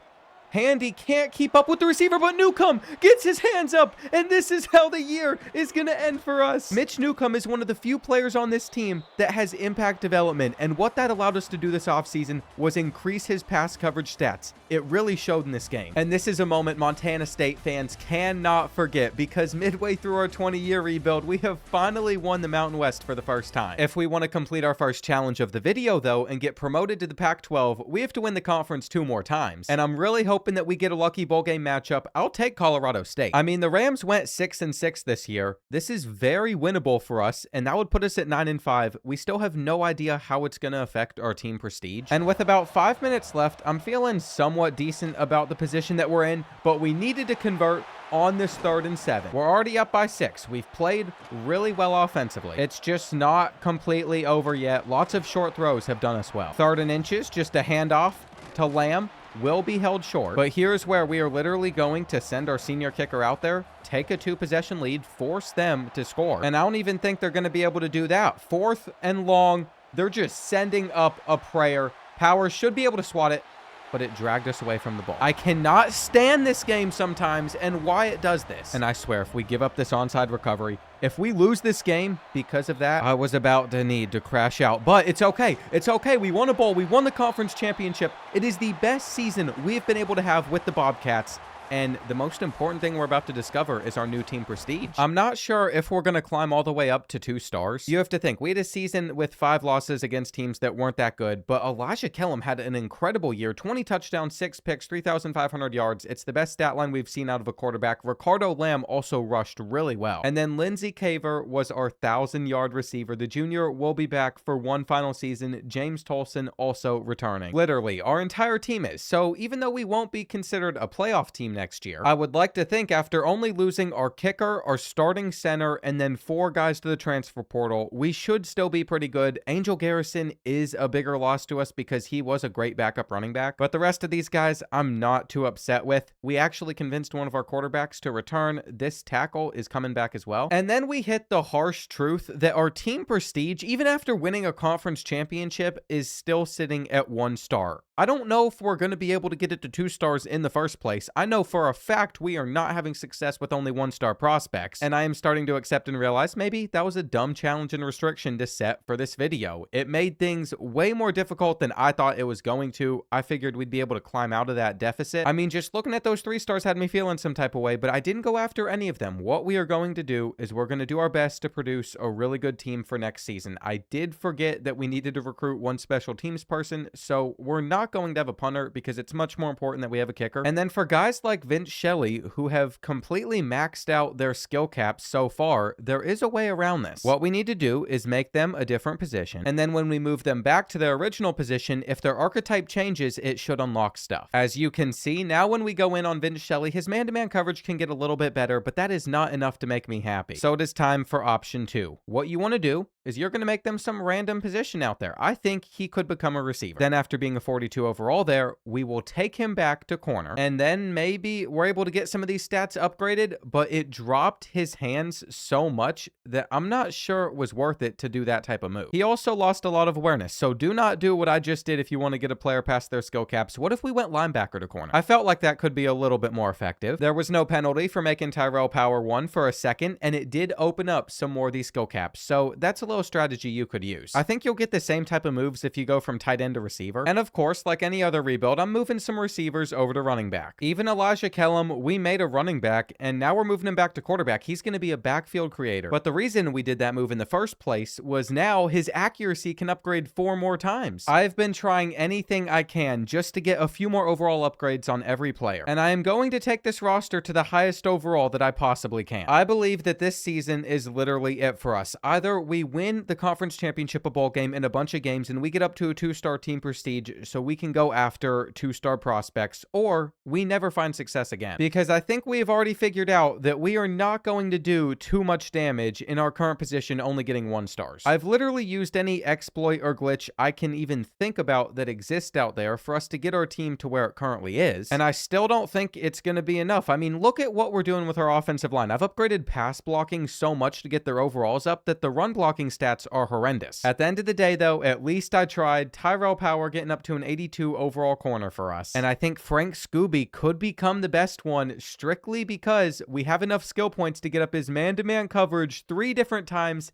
He is now an 83. If you've seen a lot of my rebuilds, though, you would know that even by the end of training results, this is where the roster's at. It is not good enough to really even make a playoff run because a lot of these guys are just 80 overalls. They're getting +3 overalls due to tactician bonuses. And don't get me wrong, for a 1-star to get to that high of an overall, it's a really impressive feat, but it isn't going to win us anything. I'm about to go through and cut a lot of the roster, and that includes guys that are only like sophomores who would be with us for years. It should have a pretty drastic effect on what our roster overall is. I'm not sure if it factors that into the actual sim calculations or not, but now it says that we're sitting at an 84, which is much more manageable than like the 55, 60, 65 we've been this entire time. And I'm going all out. We know that this is our ceiling if we are only signing 1-star prospects. So my hope is we can have an incredible season and it will raise our team prestige from 1 star to 2 stars. Last year, I tried to help our guys out by putting some of the worst teams in the country on our schedule, but that's when we lost to teams like Akron. And we're just going to have to see how the year goes as an 84 overall. So far, looks like Mitch Newcomb might have had a good game, and we're going to open the season 1-0, but it was against 55 overall Liberty at home in overtime. That's what it took to beat them. Then we went on to lose our first game of the year against the Wolfpack by 3 points. We gave up 44. We deserved to lose. We just survived against Hawaii. It's hard to tell how we're actually going to do throughout the season, but we just got to keep on simulating. I got a lot of games for us to get through. It's really hard to decide which ones to play because we never know when someone like Ralph Cashman's going to go off for our offense. He had 231 receiving yards of our 590 total yards of offense against the Rebels. But Elijah Kellum, even after throwing for almost 400, is still turning it over too. So I just imagine that's something that he's going to do against a lot of teams. I think losses to schools like Air Force and South Alabama, though, are going to be where we just don't have a chance at even getting to 2-star team prestige because we simmed a lot. And what we're left with on the schedule is New Mexico, Montana, UTEP, all of these being home games. But we're currently 6-3, and we are sitting on the outside of even getting to the conference championship game. I think I just need to accept that with 1 stars, the Bobcats aren't going to do what we want, which is why I just decided to simulate to our final game, but we won by 2 against the Lobos. We beat Montana by 19, so we're still beating our rivals every so often. And I guess one of our losses did come to the number 23 team in the country. Air Force isn't having a great year. That's another one of them. But we can get back to the conference championship game. We're just going to have to take down UTEP at home. Now, you could argue there were better games for us to hop into this season since this is a team that we've been beating for years. But we couldn't grab that interception. It's now 3rd and 3,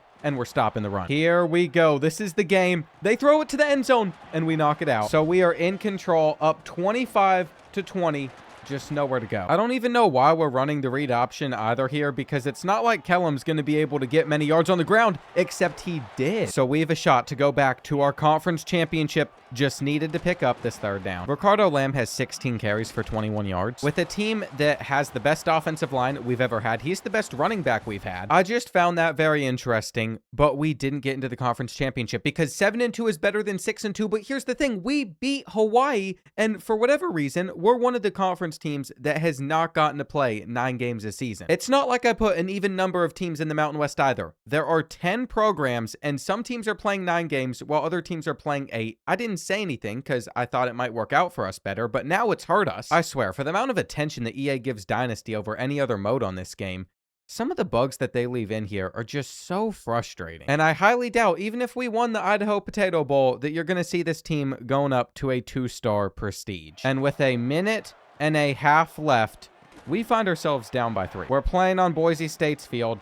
It's the place to play in Idaho outside of the Kibbe Dome. And I don't even know if we got guys on the outside that are going to be able to beat the press here. Drag not open. Tight end Riggs, the only guy that we've been able to lean on, except there is a flag on the play. We're just trying to get to 10 wins. Now that it is 3rd and 12, finding Riggs underneath is not getting us that first. And I don't know how confident I am in this play, but there's no way that they're going to have the numbers to be able to stop this. Just reach for it. Why would you take that angle? He made that so much more complicated than he needed to. If we can just get out of bounds, we get a chance to reset everything for a second, and that's not working. I mean, we are just sitting around waiting on them to run man-to-man coverage to take advantage, but I don't think they're going to do that again from the 10-yard line. They did. They did. Do we got back-to-back comeback routes?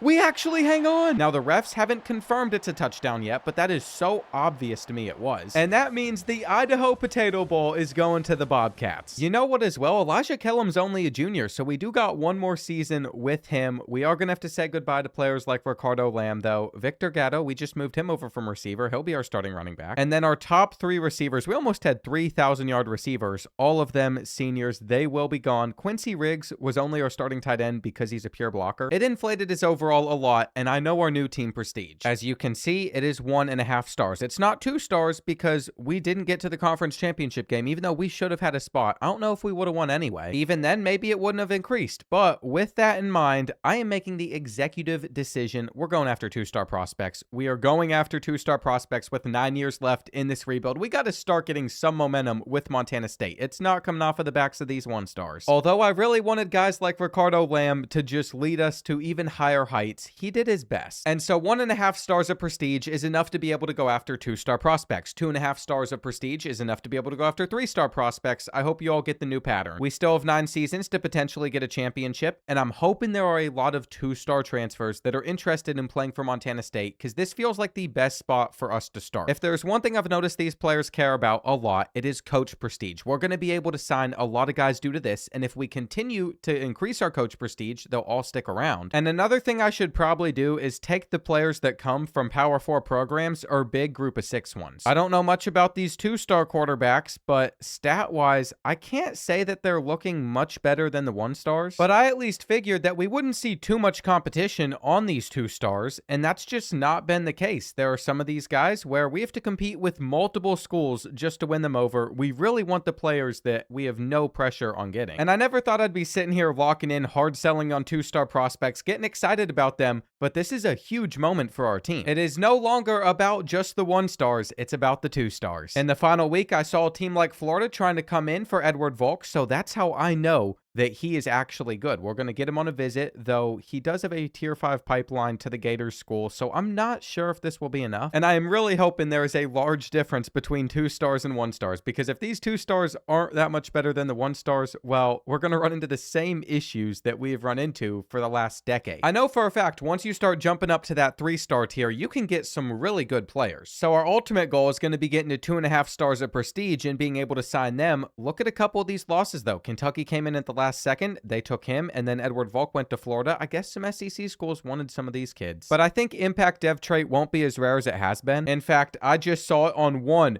2, 3, 4 players, 5 players in a row. And in total, I think I've counted it on 10 of the 33 players we signed. Then you have our class ranking. It's going to be 113th in the country. When you compare that to the rest of the Mountain West, it's actually about the middle. But some of those 2-stars are literally coming in as like 61 overalls, 57 overalls. At least the halfbacks are a little bit better. And we do have a dev trait upgrade for Kellum, which will make a big difference. The senior is not the only one getting a dev trait upgrade either. One of the transfers did. And with 33 skill points to spend now instead of like 20, we can easily get his accuracy up to that skill cap while also prioritizing his arm. He now has 80 throw power. His arm is still pretty weak though. I'd also like for his ability to break sacks get as high as possible. It's still 49. I think for some key players every season, I will do some of the manual progression, but for most of them, we're going to go back to auto progression now that we're able to sign some 2-stars. And you can just see with those types of prospects, their potential is higher. Keegan Mahoney, we brought in the transfer portal, 86 throw power, but he cares about playing time. I'm hoping he doesn't transfer. I want him to start next year. And I'd also like to get someone like Quincy Riggs drafted as a tight end. It looks like he's going to be able to upgrade his blocking twice. That's all he's able to spend on, and he's an 89 with our tactician bonuses. I don't think it's going to come as much of a surprise that he is our highest overall player on this roster. He's also our best shot at getting one of these guys drafted into the NFL, but this is what the team is looking like. And I've just decided that we need to change the conference games to 8 because whenever it's sitting on 9, teams are playing 8 or 9. I'm also pretty sure that unless we just have an incredible season, we are going to see a lot of players transfer away. But that's what happens when you get some more talent into the building. As long as our coach prestige can stay up, I think that is a safe thing for us to recruit off of. I'm just super hopeful that we can find a decent 2-star quarterback, even though we have a guy that we want to use in the future. Statistically,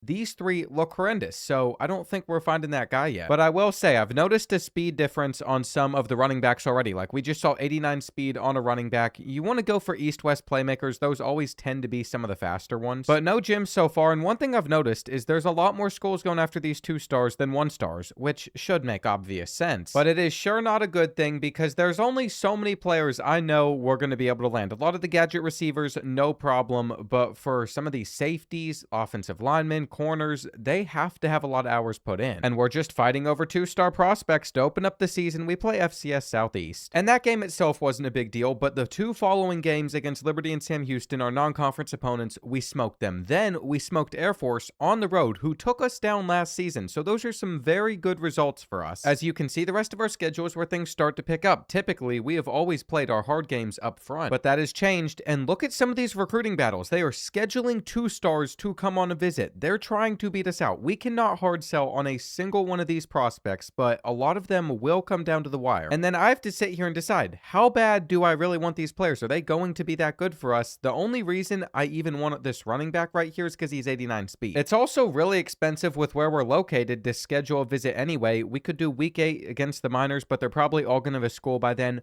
4 other schools have scheduled a visit for Ben Knight. And that's when it hit me. The best thing I could probably do for this program is just find the 2-stars that no other school is going after, that there are no offers on, and then offer those players scholarships. Now, I am very worried to see what happened against New Mexico. Not because the Lobos are any good, but I've just expected this team to start losing again because we're so used to losing like 4 or 5 games a year. Except now I'm starting to believe in a really good season, and if we're going to close out on a couple of these 2-star prospects, what we're going to have to do is win our visit against the Miners. I will say I'm disappointed that Ohio was able to get David from us because he had 89 speed. But as more hours free up for us, it gives us an opportunity to scout a lot more quarterbacks. Then we have this game against the Rebels. They're 4-2. I would like to play in Allegiant Stadium. So that is exactly what we're going to do. If we can get to 6-0, we have already locked ourselves into a bowl game with the whole second half of the season still there. And what our defense has done so far in this matchup has been nothing short of spectacular, but I think we're about to give up the first touchdown. We can still win this one, though. We just need to keep running the ball. But that feels like one of the weaker spots on the team this year. We just don't have the speed at that position that I want. They sent a corner blitz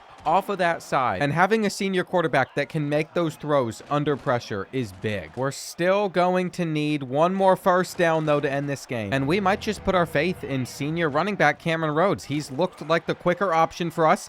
He isn't able to get there. And it's either trust our offense to pick up 2 yards or it's kick a field goal. Either one of those would end this game. We're going to trust our sophomore or junior kicker, and it's straight down the middle. We got the result that we were looking for, but that's the one game we can hop into this season. And it looks like we have picked up another signing. I think we all know that this next game is far more important, though. That is if we are going to get a lot of those defensive backs that we wanted. And it seems like we beat UTEP because I'm seeing every single one of them commit. It's kind of crazy to me how we got so good so quick. The second that we could just sign 2-star prospects, those kids were like 70 overalls, but we did lose our first game to Nevada by 1 point. They are probably the second best team in the conference outside of us. Maybe that makes them the best. But I am just hoping we can finish the season strong and we can see them in the conference championship game again. Wyoming's one of the other programs that could still get in the way. All that we have left on our schedule is 3 3 straight conference games. But just like that, we have lost back-to-back ones. That one to San Jose State. I think the worst part is our defense just didn't show up to this game. We scored 38 points. But luckily for us, we survived the following week by 1 point against NIU. Hawaii is currently 4-7. I'm not as worried as I typically would be against the Rainbow Warriors. And apparently, if we just win, we're still in the conference championship. So even though we slipped up losing an extra game, I didn't want us to. It is not the end of the world. We could still have the best season we've had so far. I have a feeling we probably took down Hawaii if we're in the Mountain West Championship, and we did, but they scared us at the end. I'm assuming they were trying to pull off a comeback and they just didn't get their last 2-point conversion because they lost by 2. But that's just the way that it goes sometimes, and we are able to hop into this game so we can try and get our revenge on the team that beat us. One slight adjustment I should have made before this season was just boosting our quarterback stats a little more. But at least we're going to get that off before this game starts. Since we're the lower seed, we have to play on the road, and it is their stadium pulse that is getting to us the most. We're going to have to scramble with 69 speed, but we get a good bit. Offensively, we really haven't been able to move the football at all. They go with man-to-man coverage, so we can beat it. But they're saying that we fell short of the marker, which means we just have to hurry things up and waste more time. I guess we could just stay out there in this formation for the time being and see if we can run the football. But that sure did not go anywhere. We're probably just wasting time. We have a minute to score a touchdown, and that's a blocking tight end. He's not catching that ball. So here we go. This is ball game, and we just got enough. I thought that was it. I cannot believe that they just gave that to us. We'll go underneath. It's an overthrow. Are you starting to see why we haven't been able to move the ball effectively on offense? It's because no matter what, we simply just aren't that good. Our guys are not who they think they are. Holding up these blocks, though. I thought we were going to get the first down, and we're going to have to waste more time. Quickly, snap this ball. Allow us to at least rush for the first. Pick up your blocks, and we got it. Bouncing off of a tackle. Question is, what do you do with 20 seconds left on the clock now? You're going to need a big throw at some point, and we're still not taking many risks. I think we're just going to have to trust Kellum's arm. At some point, he puts it in there, and we are on the 1-yard line. Conference championship on the line. It's there. It's there. We got it. What did I say? We can take down Nevada twice. This is going to be our second conference championship. And you know what that means? If we can win the Mountain West one more time, we will get promotion. It would definitely be nice. We'd have a better range of players we could land. And I feel like I've seen a Georgia receiver win the Heisman Trophy like 4 or 5 times now. But for our bowl game, we got Wake Forest. So that is a team that is most likely going to be better than us on paper. They score 36 points per game. They have a receiver that went for 1,400 yards, 17 touchdowns. And still, even with all of that in mind, we actually have a 2-point lead with 3 minutes left. Now, we should have been running the football there, but we thought it was worth it to just mix in a shot like that. They almost had to pick. And I really do not like that we are leaning on Riggs on 3rd down. Again, this is a blocking tight end. He's getting locked down. He has 63 speed. I feel like our defense can only do so much. They've already been able to stop the Demon Deacon so many times in this game, and they're in field goal range. We have to start taking timeouts. Unfortunately, our pass rush isn't what it needs to be. Here on 2nd and 8, stuck on our defensive line. They're trying to scramble, but then they throw it. We could have ended it there. Shaq Cheeks is actually Cheeks at catching the football. He's a 78 overall freshman corner. So I was really excited when we picked him up. Looks like they're going to throw that one away. And unless this, for some reason, goes wide, we're going to have to get a field goal ourselves. I think you have to look at the positives, though. This season was supposed to only be about building. Nobody expected this roster to have a shot at getting 12 wins. Halfback screen, 2nd down. That'll make it a 3rd and 5. And seriously, all I wanted to do was recruit 2 stars this year, and then we'll be able to develop them. Now that we're a minute away from potentially getting to 12 wins, though, I would love to pick up a bowl win here. I think we're going to be short. And we have 2 timeouts, but unless they are dumb, they should just be running the football. We got a sack. We got a sack. Here's the issue. Wake Forest now has to realize that runs are all that they need. And you know what? If they're going to score a touchdown, we should let them. We have 41 seconds for a miracle. It'd be the best way for these seniors to end their career. You have to think they've done a lot for this Montana football program. We were awful at one point. Turn up field. That'll be 15. And I've felt pretty hopeless for a while, but now we got the seam. Riggs goes up for it. Unfortunately, he didn't do anything. I'm starting to feel like we can actually build this program into something decent, though. We're going to try and get out of bounds. I think we still have 8 seasons to win a national championship. We really need some of these 2 stars that we're about to land to develop into great players. That gives us a shot. Maybe a quick throw to the end zone as well. depending on whether or not we think we can go up in double coverage and catch that. It wasn't worth it.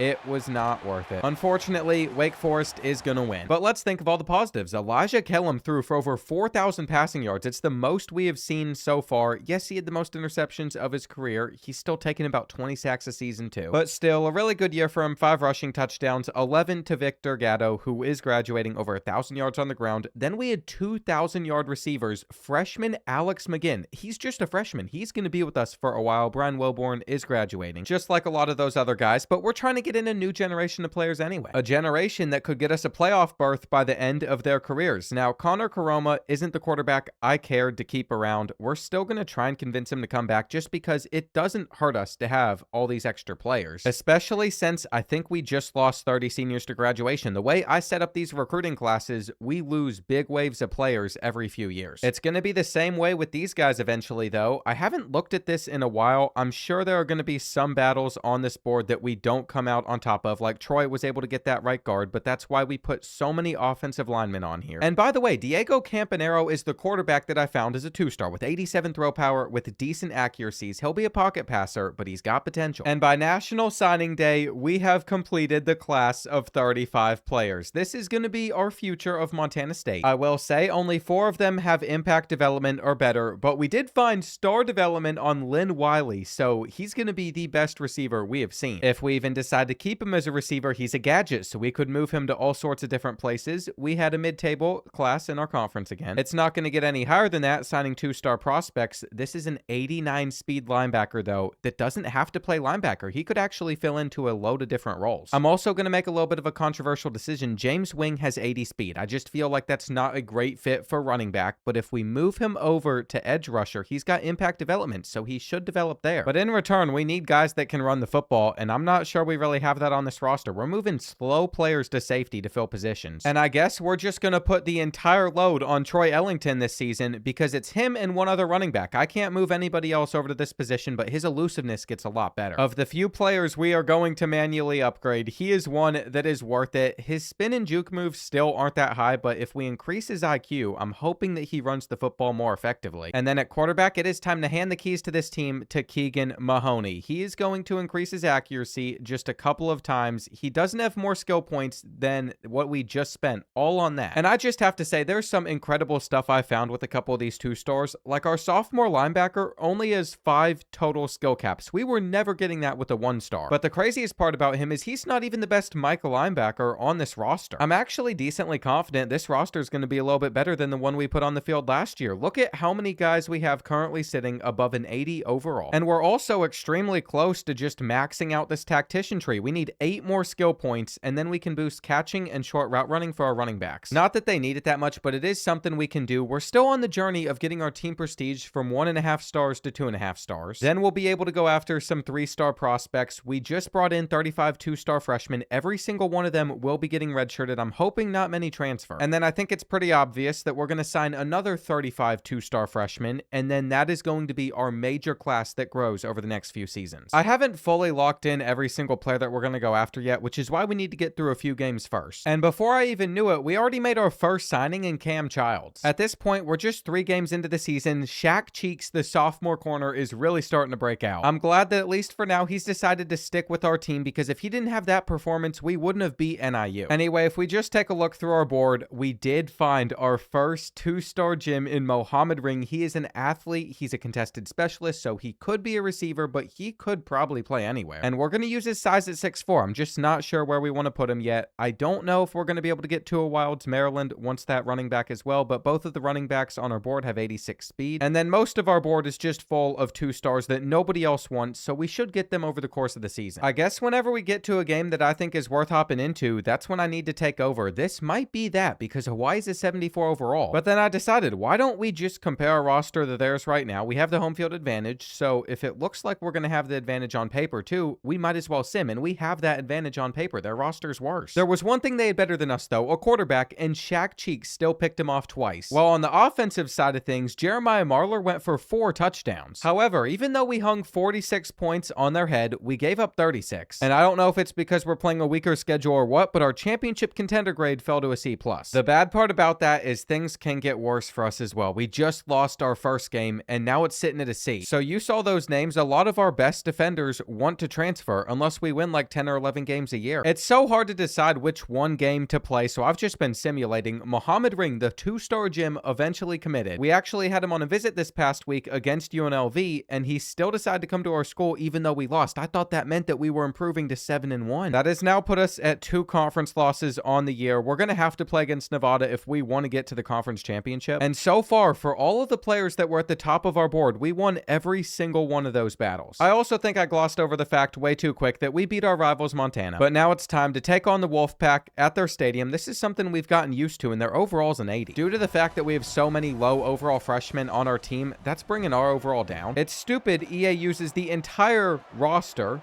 when calculating overalls, but that's the way they do things. Currently, the Wolfpack have not been able to score a single point, and I really want to hold them to 0. It's just an ego play at this point. We are not making that tackle, though. It's going to be 4th and 1. And I really don't know if they'd actually run this football here. I feel like they're still going to drop back and throw it, so that's what we are ready for. Coverage is there, and we knocked it out. That's good defense. Our offense wasn't that efficient against them, but it didn't need to be. We hit our field goals. We continued to hold them scoreless. And as you can see, our championship contender grade is back up to a C+.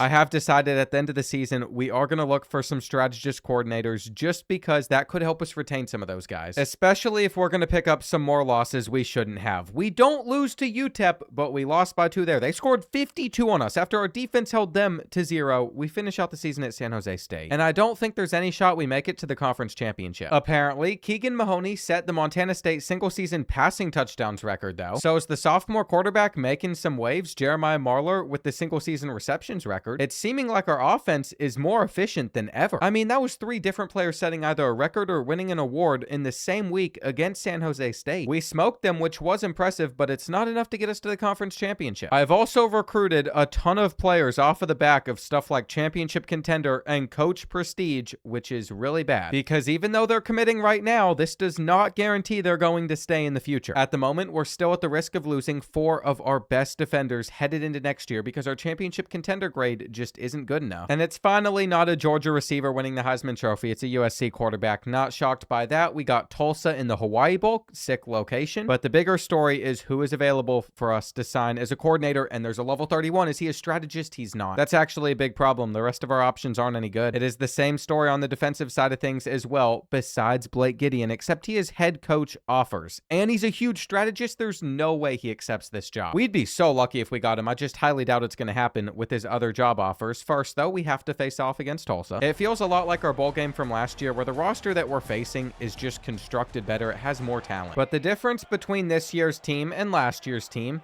is it is led by Keegan Mahoney, and he's going to help us convert on 4th and 4 to end the 3rd quarter. I will say, Troy Ellington as a running back has been so much better. His 88 speed, you can see it. Typically, that wouldn't be fast to me, but because of the guys we've used in this video, it feels like it. And you would think after making catches like that, going up the way we did, the game would be over, but we almost lost. Tulsa rallied so hard once the pressure was off them and everyone thought it was over. And just when I am so invested into this team, oh, we unlocked strategist. Hang on. That's big. Now, we can go down this pathway if we really wanted to. We just don't have the coach points available to do so, and it takes tier 3 to lower that deal breaker threshold. Not shocked, by the way, that neither of those coaches wanted to be a coordinator for us, so we literally are going to downgrade from what we had. We made a big mistake. Maybe we still pick up Oscar Lima, though. He was UMass's defensive coordinator. Not that that makes him enticing at all, but he is a higher level than the rest. And back to what I was saying, just when things are ramping up for us, I'm getting more and more into the dynasty. I've been into it the whole time, but I'm so excited with where things are going.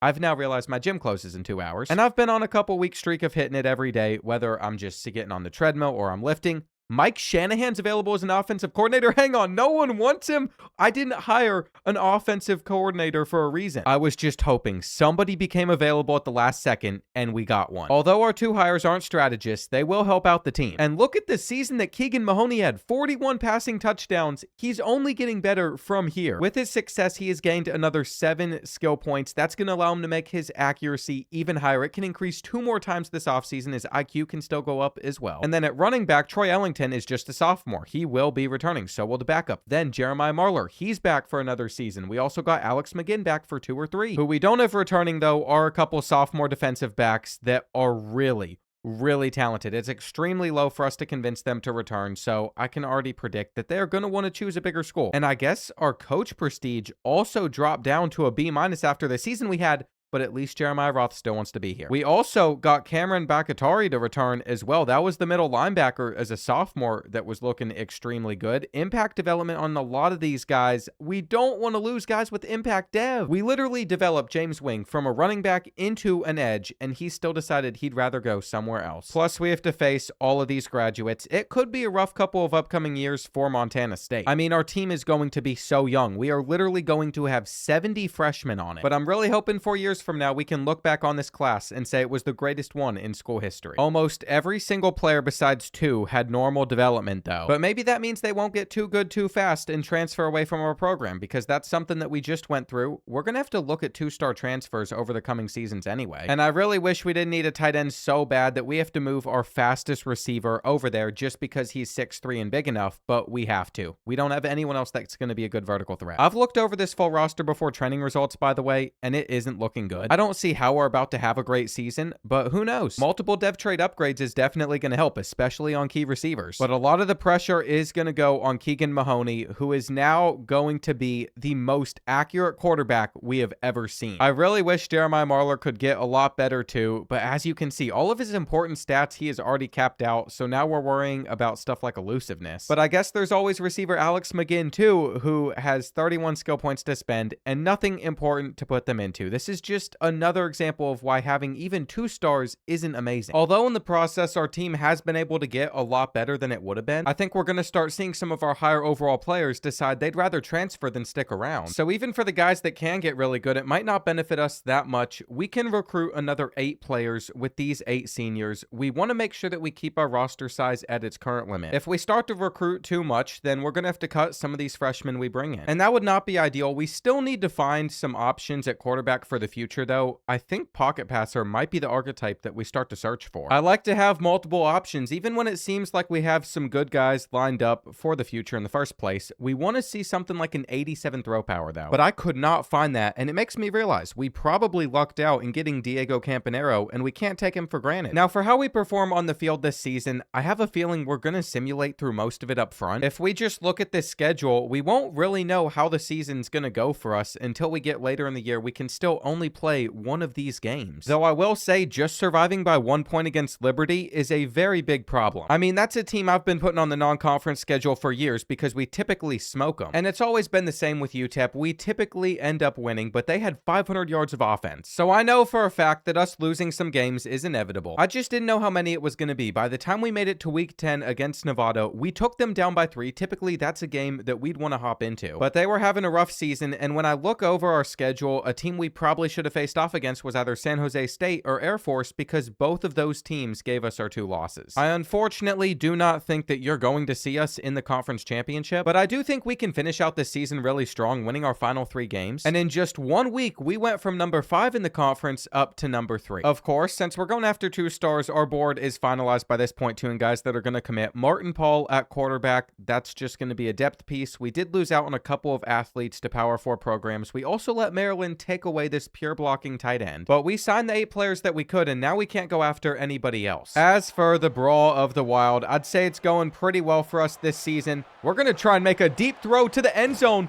I can't believe that just worked. But I think it is showing our talent levels continue to get better. Though if Keegan Mahoney's doing stuff like that, I should expect this team to potentially go undefeated with our schedule. Next season, we're going to have to hop in against either Air Force or San Jose State, the two teams that beat us. Because for a lot of these matchups, even though our overall looks really bad, our roster is better than these teams. I think our overall is affecting how we perform though, because we only won by 1. And it's not like Northern Illinois was any good. They literally won 1 game this season. Now, we are not making it to the conference championship, which means we have no chance of getting promotion to the Pac-12 this season. And it just hit me, the entire reason our coach prestige grade dropped in the first place is because I fired our coordinators last year and brought in new guys. It is the school grade I have built this entire roster off of, so we can't ever get rid of those coordinators again. Right now, we're going to lose Roth and Ellington, but maybe it will spike, especially if we're able to win a bowl game. In fact, we might be able to get to a 2-star team prestige finally. Our kicker, Danny Hodges, the senior, won the Lou Groza Award. He didn't miss a single field goal, and we're playing a conference opponent in our bowl game. Granted, I did say I wanted to face San Jose State since they were able to beat us during the regular season. And you know what? This is better than facing off against a Power 4 opponent. The Spartans are not an easy team to take down, though. We just took a field goal lead on them. We're trying to get a defensive stop, and they've sent up a prayer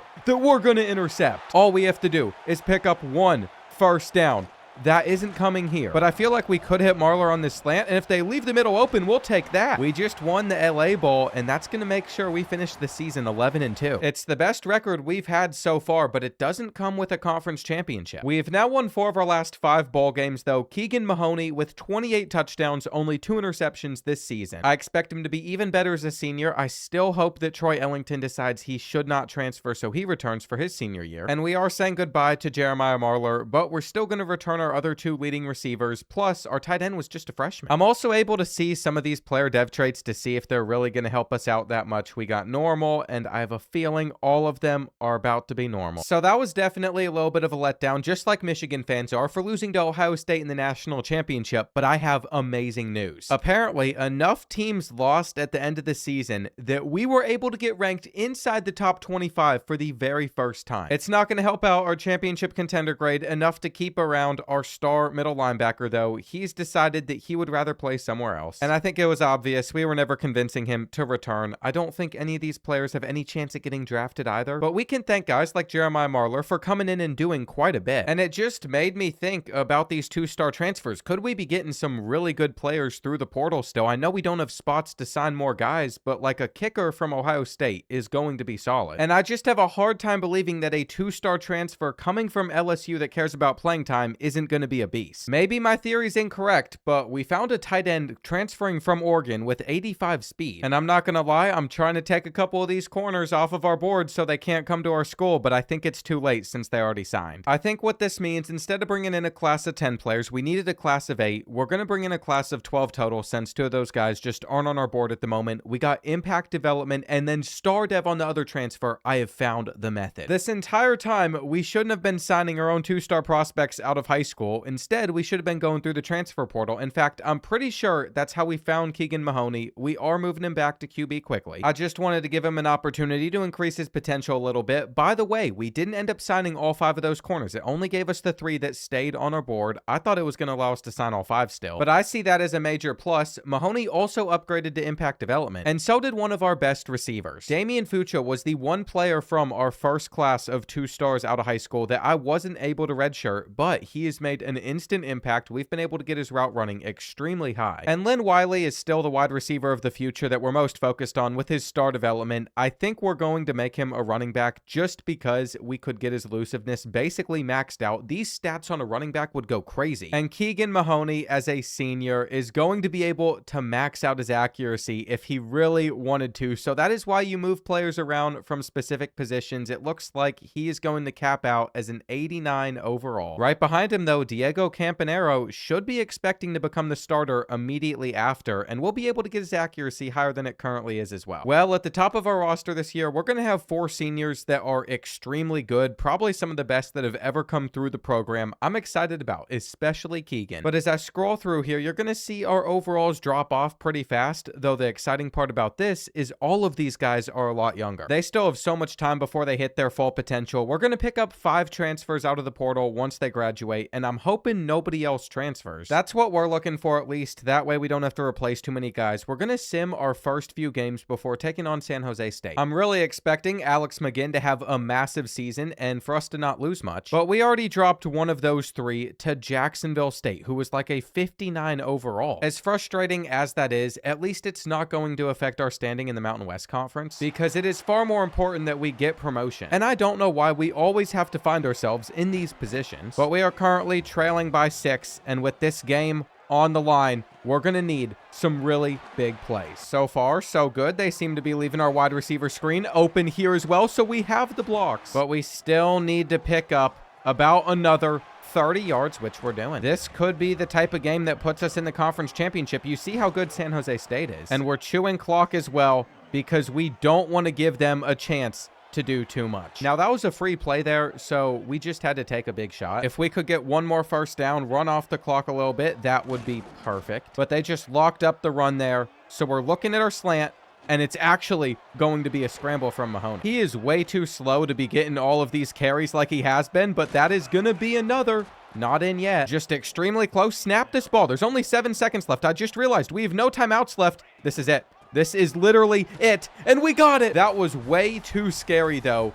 I cannot believe our clock management was like that. And do you know what that result did? It made our brand exposure go up a little bit. However, we now have to simulate the rest of the season. And I'm not sure if I have it in me to go game by game. We would see stuff like Alex McGinn setting the Montana State career receiving yards record. But every single week I have to check out a result, and I'm very nervous for it. Well, I have some pretty bad news. We've lost a couple conference games again, just like last season, but we also lost to 10-2 Montana. We still have to face off against 8-3 UTEP. But I guess there is still a world where we could work ourselves into the conference championship if we win. I gotta say though, when you're losing 4 or 5 games at Montana State, even though it looks like we were able to beat the Miners, I just don't see how this team continues to get even better than this. I don't know how we're going to contend for a championship. We're literally in season 14 and we might just be able to get promotion to the Pac-12, winning our 3rd conference championship. But even then, that's not a guarantee. We have to be able to win this game. Now, this one takes place in Hawaii, and I was really afraid that they were just going to come out on fire with that type of advantage, but that has not been the case. It's about to be 4th and 4. Even weirder, they are deciding to punt the ball to us instead of going for it, which is an awful decision. I guess they've realized they've held us to 17. They got a decent chance at getting another stop, but off of the return already, we're at the 30. I'm not even sure if promotion to the Pac-12 would really help us because it's going to be harder there. That's another thing I've been thinking about throughout this game, and we're just going to step up to run into nothing. I'm afraid Hawaii is getting this ball back, though. We got our separation off of the in route, and we have the first down. So if we can get one more, this game is over, and Chavis does just that against this corner. I think it took Keegan Mahoney his entire career, but as a senior, he'll finally win the Mountain West. And now we can say goodbye to this logo forever because we are headed to the Pac-12. There's only 6 seasons left in this 20-year rebuild, so for a lot of these challenges, we are not completing them. I definitely overestimated what we could achieve only recruiting 1 and now 2 stars, but I have to say, even with the frustrating losses, these past 6 years have still been really good for the Bobcats. I'm just hoping that we don't get a tough bowl opponent because getting to 10 wins this season is a big deal. And I don't love that we continue to get more conference opponents to face off against in these games. We also haven't hit that point where we're able to win anything comfortably. It's why all of these games are tight, why we lose in sim. Because our team simply just isn't as good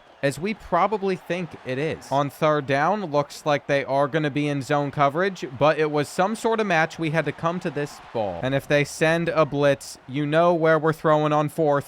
We're going to have an accurate pass, but that was a close call. We just need to be in field goal range. We're only down by 1, so we're pretty close to being able to end this game. And Troy Ellington, our senior running back, with quite the carry there. We will be moving somebody else over to that position since he's graduated. But with 88 speed, I think he is one of the fastest guys we've had, and it shows. We really don't want to take it in. Instead, we just wanted to run time down. And this time, we do have timeouts. That'll allow us to clutch up, get to 10 wins this season, and maybe we are finally done in playing in the LA Bowl. I'm hopeful our move to the Pac-12 can get us in some better ones. What a season again out of Keegan Mahoney. He had an incredible career here, always thrown for over 4,000 yards, but his freshman season had the most touchdowns. Or I guess that was his sophomore season. It was just when he debuted for us. Troy Ellington, 1,000 rushing yards. And then Alex McGinn, again, going over 1,000 does not shock me at all. This is another player that was incredible his entire time with us. Look at these stats. There's a reason he's the leading Montana State receiver. I also have some good news. Our team prestige is up to 2 stars, so it's not at 2.5. We can't go after 3 stars yet, but it did at least increase a little bit. We're also only going to see one player wanting to transfer away. He's a true freshman. I think we're redshirting him. I guess he'll stay. But if there are any extra skill points laying around on some of these players, we are going to try and increase their overall so they get drafted. It'd be good for our pro potential, though Jeremy Roth is the only one that did. Now we have to consider which players we want to go after as 2-star transfers. We can sign 5 of them, and we're going to look for guys on teams like Auburn. And I found a junior running back that might start for us too. We just had to fill a couple of spots on this team. Eric Murphy is the name to keep an eye on though, because even though he has just normal development alongside all of these other players besides this one defensive tackle and linebacker, he has come in as a 72 overall, and I expect him to probably stay above the rest of these kids. As for some of these receivers, the plan was to eventually move them over to tight end, but also over to running back, where we're going to get a little bit more depth at that position. In fact, all of a sudden, a couple former receivers are our best 2 options there. And I know I haven't really locked in for many of the training results yet, but if I'm going to get this team to have success in the Pac-12, these dev trade upgrades are nice, but more importantly, where we spend some of these skill points is far more crucial, and we're not going to have enough to max out Diego's accuracy yet. I also know that next season, we are going to have a much better running back than Maurice is for us now. That's because the plan with Lynn Wiley has always been to move him over to that position. He's maxed out his IQ, his power, his elusiveness, and his quickness. So we're even going to be able to get him some abilities as he prepares to turn into a running back. He's going to have gold sidestep, but he doesn't have anything on our number 1 receiver, Damon Fucha, who is now a senior, the only senior on this team, except he only has 83 speed. He's still going to be our number 1 receiving target, of course, even with Adrian Chavis, the tight end, being an 89 overall, because he is a pure blocker. Our top 2 tight ends with the highest overalls are pure blockers, but we would much rather start 85 speed Oregon transfer. And for the rest of this roster, this is not the season that all these guys are going to peak. It's going to be next year when they're at their best. With the move from the Mountain West Conference to the Pac-12, we basically need to win the Pac-12 this season if we want to keep on increasing our team prestige, which would be a massive deal for us, so we could start going after 3-star prospects. As you can see, in a couple of seasons, our entire team will basically be graduated. And by then, we'll have one final group of guys that we could build that might be able to get us to a championship, but that's our final shot. I wish I could say I'm happy with what we've been able to do with Montana State so far, but really, I'm not. I thought by now we would have achieved far more, and we can't even get our championship contender above a C+,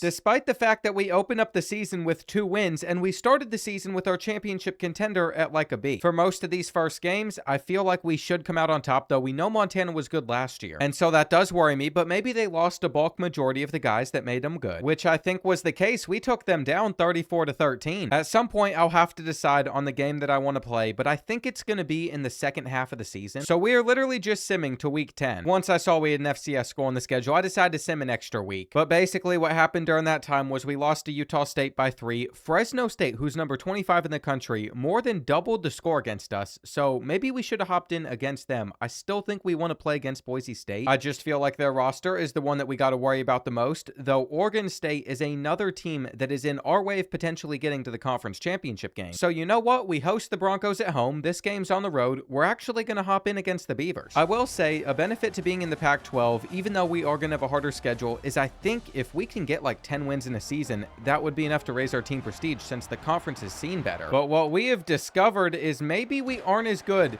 as we thought. It is now 3rd and 18. We pick up the blitz and we hit them with the comeback route. So we're back in a position where we could still win. But the more I think about it and seeing how even 2 stars play, I don't know what I was thinking, imagining we could ever find success with only 1-star prospects. I can promise you with 100% certainty, I don't care how much you all ask for it, I will not be doing that rebuild this season where I try to win it all with 1 stars. It is not even close to possible in college football 26. We might have scored way too prematurely there, by the way, because Oregon State is going to throw it, wait, straight at us. Come on. But anyway, all they have to do is get a field goal, but we got a sack. Here we go. 4th down over the middle.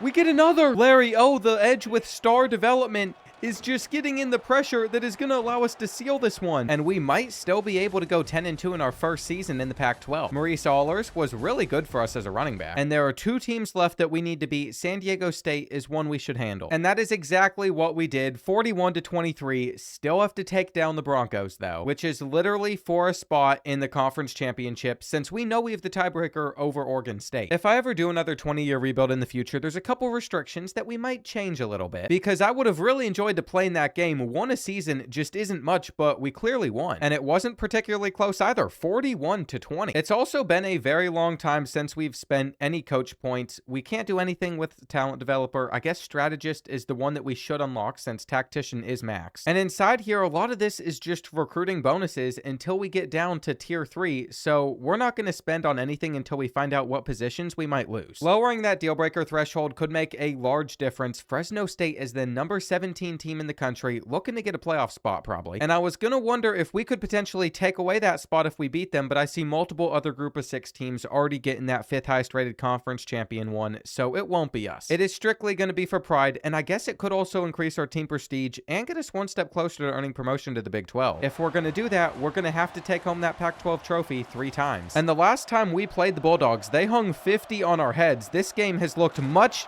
differently as we just got to 14. Now, throughout the course of the 4th quarter, we would expand our lead further and further, while Fresno State is still stuck at 10 points. This is the final play of the game, resulting in another interception for the Bulldogs. And you know what? Let's try and run up this score even more. We're not getting out. It's by far the best I've felt about Montana State so far, though. We crushed the best team in our conference. We also return all of these guys next season. We're literally only losing a couple pieces. North Texas, by the way, back-to-back Heisman trophies for their quarterback. 53 touchdowns, just a great season for the Mean Green. We got a really easy bowl game. Georgia State is only 6-6, and headed into it, we are the number 22 team in the country, so I'm fully expecting us to finish 12-2. And it is just all about the defense. Once again, that is how we're going to win a game. I would have liked our offense to put up more than 17 points in the Holiday Bowl, but it is what it is. I think we can still be happy with the season Diego Campanaro had. 29 touchdowns, 4 picks, 4,000 passing yards, so he is continuing the legacy of us throwing for over 4,000 passing yards. 18 rushing touchdowns for Maurice, even though he's going to be our backup. That's just unfortunate for him. Glenn Jocelyn, he had 1,000 receiving yards. I guess this is going to be our number 1 receiving target next season. Despite being an 85 overall now, Damian Fucha's best season was as a junior. At least he gave us multiple years of consistency. North Texas was the team that got in the playoff. We are really hoping that can be us in the future. Looks like Miami, Ohio just got left out. I'm not sure why. Maybe they lost their conference championship, or they weren't the 5th highest rated conference champion. We're finishing at number 19 in the polls. But I have some really bad news. Even after all the success that we just had, we still are only a 2-star team prestige. Martin Paul decided he wanted to transfer. He knew he wasn't going to play next year. But again, if our team prestige doesn't jump to 2.5 stars, I'm not allowed to go after 3-star recruits, and that is the only way I feel like we're going to be able to build a championship level roster. We literally won the conference, and it still was not enough. So what we'll be doing is, during position changes, we had some extra skill points on Diego. We're able to max out his accuracy. Then we're changing his position, putting him back there so we can get even more accuracy. And repeating this process for every single position that is starting for us, so we can try to get the best roster possible. I also cannot forget to move over guys like Lynn Wiley, 2 running back. He's a 96 overall there, 90 overall quarterback with no throwing stats. That's pretty impressive. I always like to see some dev trait upgrades as well. These actually give us a lot more skill points, though Ehlers doesn't need it. He was going to be stuck as the backup no matter what, because Lynn Weil is just way too good as a running back. I think we're going to increase his speed up to 88. We can't increase his speed again. And then his other upgrades I didn't really care too much for, so we made his catching better. I'm telling you right now, if this team can't win every game on the schedule, there is just major issues in the sim system. Maybe not. Maybe our team, for being built out of 2 stars, isn't as good as I'm thinking. But I've been planning to make this team as good as possible. Whenever you got a blocking tight end, you know that if you save up for that final season, you can get their overall to go up to something like a 96. And even defensive tackle Mitch Lay is about to be a beast. We have got his run stopping up to 99s everywhere. He's got 95 power moves, so he's already going to get in great pressure. And then I typically don't care much for abilities on these players since we're simming so many matchups, but I think inside disruptor and pocket disruptor are so good. By the end of all of of our progression, I think we could take this team to like a 90 overall. We're just going to have to cut a lot of our lower overall players, which could honestly really backfire for us because we're only going to have 30 players on this team next year between juniors and sophomores. There's no freshmen. And I refuse to do any recruiting until the offseason because I believe we're going to win a lot of games and we're going to get that team prestige up to 2.5 stars. We'll fill up our board with a bunch of 3 stars. Though I will say, before we simulate basically the entire season, we have to figure out which game that we want to play. And I think it's going to come in the second half because that's where the Oregon States, the Boise States are, maybe even Texas State or Fresno State's good too. We know that last year the Bulldogs were, but their overall has fallen off. Boise State is the highest overall in the conference. Washington State's a 58. And we're sitting at a 92. We are also the number 22 team in the country. So if we aren't 6-0 by week 8, there is an issue. Well, I cannot believe I'm saying this, but we've already lost a game to Colorado State on the road by 7. It was a trap game for us. We were just looking ahead to later in the season. We're now going to play against 6-0 Boise State, and we're still number 24 in the country. But I just have a feeling that we're going to pick up at least another loss along the way. If that happens, we're not going to come near the playoff. And it does feel like becoming a playoff team is the best way to guarantee our team prestige actually gets better. Now, with less than 3 minutes left in this game, we currently find ourselves in a tie 1, but we're about to get a huge play. And just a neat note I haven't pointed out yet is on the Montana State sideline, you can see their national championship years listed. It doesn't have 2025 yet. I'm assuming this was made before they won it. But we've already talked about how they have an FCS championship from this past season as well. Wiley is good. He is a problem for teams whenever it comes to stopping him. And I was wondering when Boise State was going to realize they have to start calling timeouts if they want to get this ball back in this game. Going for the hurdle. It's not there. 3rd and goal. We might not get a touchdown out of this drive, but Campanaro trying to use his legs. He is going to just make it. And we are so close to picking up a huge win for us this season. We're still ranked for a reason. They see our potential. And we're not giving that up. We're never giving that up. Joey Worthy located the ball in the air, and we go to 6-1. But here is where the issue lies. We still have to be able to win the rest of our games this season. And a couple on the schedule like that one have me very nervous, but single game passing touchdowns record for Diego. All while Mohamed Ring had 173 yards and 3 tutties. I think we know what that means. We smoked Oregon State 52-14. 7 passing touchdowns, though there were 2 picks. And there are a couple group of 6 teams like East Carolina and Tulane that are still ranked above us. At this point in the season, Colorado State looks incredible. We are about to take on Utah State, who's 6-3. And I'd be happy going 10-2, but I really want to see 11-1. My thought is if we're able to go 11-1 as we continue to win games by a ton of points, then we have a real shot at being the 5th highest rated conference champion. And by the time we made it to week 14, going into our final game, we're currently 10-1. As you can see, we're still 2nd place in the Pac-12 because I guess the Rams were actually that good. And checking in on this top 25, I'm seeing no small schools until we pop up. You got East Carolina and Florida Atlantic that are also ranked. And we all know the 5th highest rated conference champions coming out of either the Pac-12 or the American. It looks like we have put ourselves one step closer to it being us. We were able to take down the Aztecs 56-21. And I told you all, this team was on a different level than the rest of our conference, I guess besides Colorado State, who still beat us. That was in sim though. We got a chance to correct that right now. Looking at other potential conference champions, I don't think FAU would jump us, but they're also 11-1. So that's just something we got to monitor. We're averaging 45 points per game though. This is by far the best year we've been able to put together. And it feels like it's now or never for us to get to the college football playoff. I guess if we won this Pac-12 championship and then we were able to win another one, we would earn promotion to the Big 12. So finally, after all this time, our efforts have been paying off. And I didn't see that safety back there. I thought we just had a touchdown. Even with the team we have, I'm still throwing plenty of interceptions. We also aren't getting them off the field on 4th and 14. So it is like we're trying to give the Rams a chance at coming back. We knew the run was coming. And we're just going to have to drop back into coverage, force a stop here, but we can't. They give it back to us with 3 minutes left, trailing by 5. What are we doing? Lynn Weil should have been hitting that hole a lot better than he did. And I'm not enjoying this. It is 3rd and 8. They go with man-to-man coverage. And did you just see that? We literally took this kid's ankles, except he fell in the direction that we were running. So we have to punt it back to Colorado State, and they're going to be getting this ball around midfield. I have some bad news, too. They have made it down to the 9-yard line. They hit their slant. Not good. If they really wanted to, they could be running the football, except they decided to throw it, and we had the game. It is now 3rd down. They go with the halfback screen, and they're in. So there's not much else to say besides the fact that we choked this game at the very end. It doesn't mean that we're going to lose, though.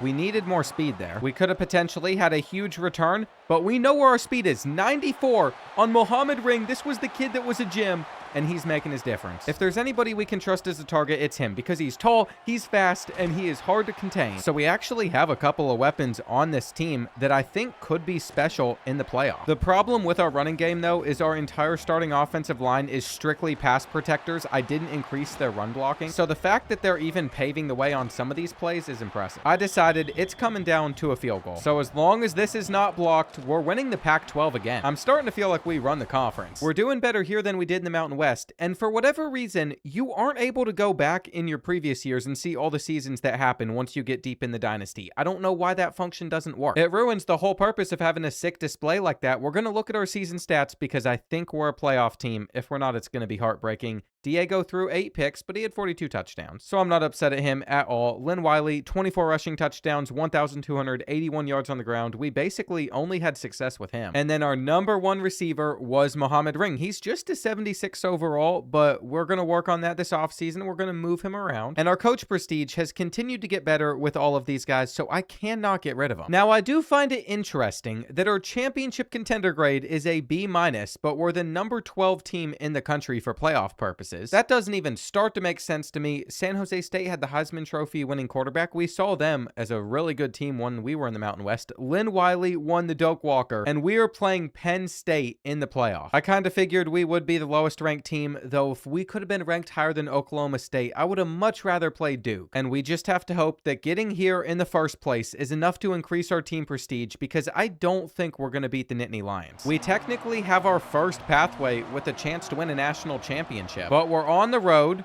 We're actually getting somewhat down the field, which is nice. And if we finish off this drive, we'll be able to keep it at 7-all, but they've already been able to score. It was pretty effortless, too. We did not stand a chance at getting them off of the field.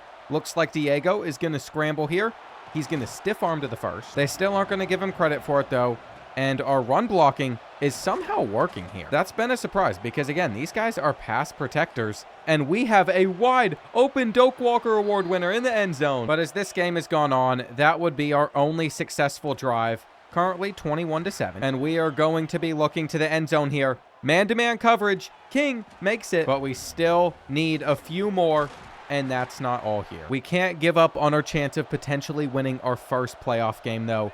It is our first playoff game in general. And I am more than willing to take advantage of a potential 2-point conversion as well, except they were ready for the pitch and it will not matter. The problem, though, is in 4 plays, they made it all the way down to R12. And I'm afraid we're not going to be able to get them off of the field here. They go to the end zone, but we get a pick. We get a pick. Hang on. Carry this momentum. Don't get caught. I guess it doesn't matter that much because we are in prime position to drive down this field, score a touchdown, and win this game. We got 3 minutes to pull this off. We're going to hit our in route, but they did not make that easy to do. Wide open slant, though.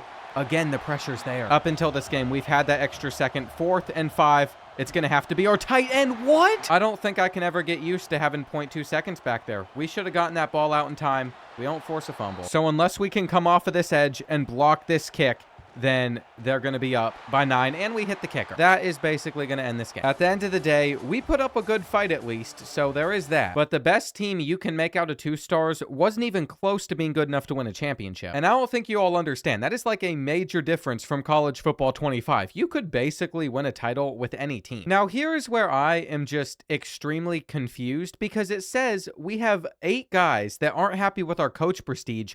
We were in the playoff. Then it hit me. We must have lost one of our coordinators, and that's exactly what happened. We lost our offensive coordinator, and I wasn't paying any attention to it. We also lost our defensive coordinator, but looking at these positions, we're able to build a strategy. I'm really not too worried about offensive line, but strategist is where if we go to tier 3, it'll lower that deal breaker threshold, and then those players shouldn't want to transfer. It'll also open us up to potentially getting more players in the transfer portal. If we had one more coach point, we could get it for defensive backs, and the transfer portal is going to have to be huge for us. As you can see, it says guaranteed. All of these guys are now going to stay outside of our right guard. I didn't really care whether or not he left, but he decided he might as well return anyway. You have to think, though, we have so much talent to replace on this team. We're going to have to sign all 35 players in the transfer portal period and just hope that they can save us. And even if we did bring in a full class, our team's only going to have like 60, 65 players on it. Lynn Wiley is our first round pick. But hang on. I was just sitting here talking like we were a 2.5-star team prestige because I figured as a playoff team winning a conference championship,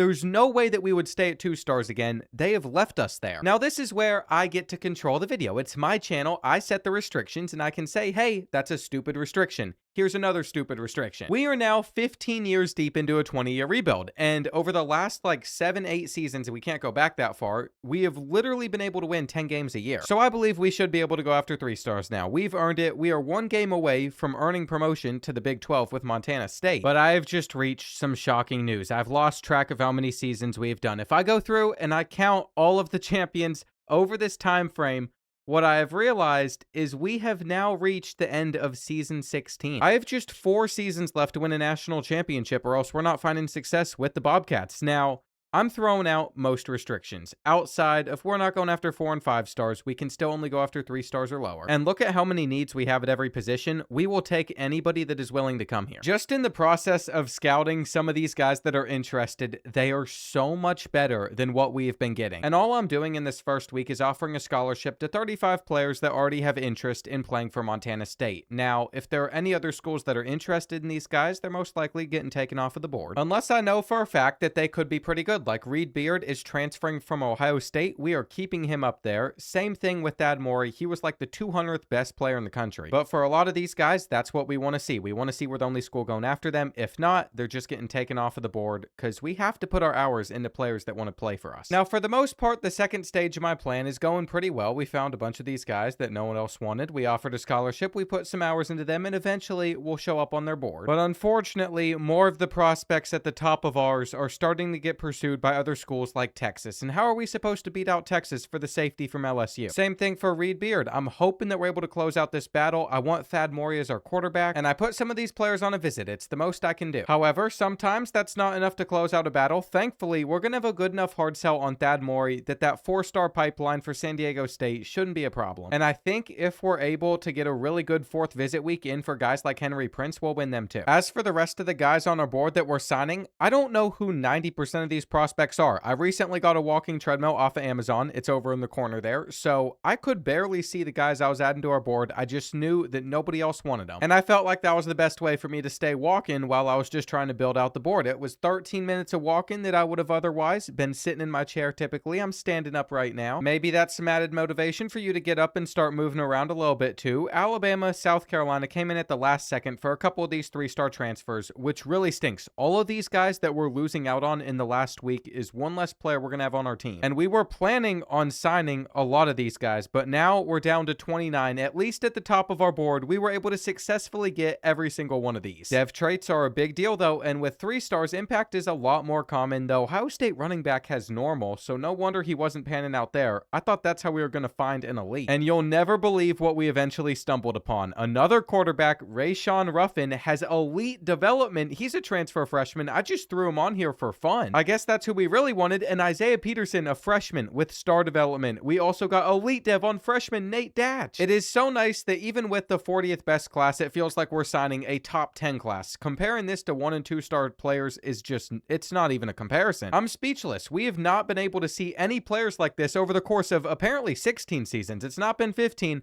Rayshawn Ruffin, 74 overall at the moment. His accuracy is uncapped. And even like a Reed Beard is coming in as an 80 overall. That is very useful. We did train up a couple of these gadget receivers, though, to convert over to running back. An 87 is not what I was thinking. And we might as well take Heath Boast over to tight end as well. He's already hit his receiving skill caps, but we aren't able to move him over. We don't have enough receivers. I think from here, it should be pretty clear why we are going to build our team solely from the transfer portal, because we're not going to have the time to see any high schoolers develop, especially with what we've seen out of Muhammad Ring. Now, here's his biggest issue. His quickness is going to be very up there. In fact, he's going to have 96 speed, but there's not any abilities he can work on. He still has another 13 skill points remaining, and I guess we'll make him a little more elusive. I don't even think he's going to start for us. I don't feel the need to do too many player progressions manually now. I feel like the computer should be able to handle most of these, but Isaiah Peterson had a lot of skill points. And he's also going to have 96 speed as a sophomore receiver. 3-star transfers is just a whole different ballgame. In fact, if this team isn't able to run back a 3rd Pac-12 championship, I'm going to be upset, because Rayshawn Ruffin as a freshman is already really good. And I'd say the biggest challenge that we face during these final 4 seasons is being able to get enough guys on the roster in the first place. Currently, there's only 60 guys on this team that look look pretty good. But they're also older since their transfers, so every year we're going to lose a bulk majority of them. Like, we're going to have to sign a full class just to replace the seniors coming off of this team. So we'll just have to see how viable the transfer portal is as a method to continue building Montana State. As for our preseason ranking, we are number 21 in the country, so we might be getting back to the playoff. But we all know the only way to achieve that is literally going undefeated or losing maybe one game. We're going to sim a few weeks. We're not doing any recruiting. We're literally waiting for the portal. And I am not surprised at all guys like Isaiah Peterson are finding success. So far, we beat Oregon State by 2 and then Liberty in an FCS School. The schedule won't really get difficult until we go on the road at San Diego State. I think we win these next 2 matchups, even against Boise State. So you know which game that we're going to choose to play this year. And I'm not kidding. I've been waiting this whole video for all of our success to really snowball. I'm sorry I broke a couple of the restrictions, like turning on manual progression and then allowing us to recruit better players than our team prestige showed. But how much more suffering did you want us to take? It would literally be impossible for us to break through. We were doing as much as we could. By the way, that win over Boise State almost solidifies the season I think we're going to have. We just need to make sure we take care of business here. And as this game winds down, you're going to see we're currently up by 14 points. Now, we're looking to force an interception on 4th down, but we gave up a touchdown. Apparently, though, they tried to get cute and go for the 2-point conversion, which was not smart on their end, because even if they do happen to stop us on this 3rd and 6, they're going to need a lot to go their way.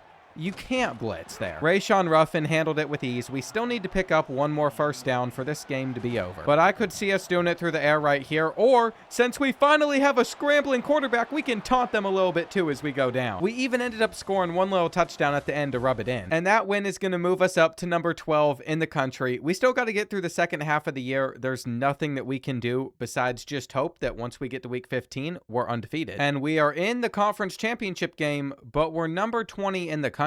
Apparently, we picked up a loss to Utah State. They beat us by 3. Of course they did. But I can't be too frustrated. We lost our entire roster from last season. We replaced it, and we're still in a good spot. Here's where things get real interesting, though. If we win this Pac-12 championship, we are getting promoted into the Big 12 for next year. And I think that's something that could help our team prestige get better. But at the same time, it could also make it harder for us to have as good of seasons as we're having. I'm really not sure how I want this one to end, though we're struggling to punch it in here and tie it up at 14. At least we eventually broke the plane, and I think a run's coming on 3rd and 1.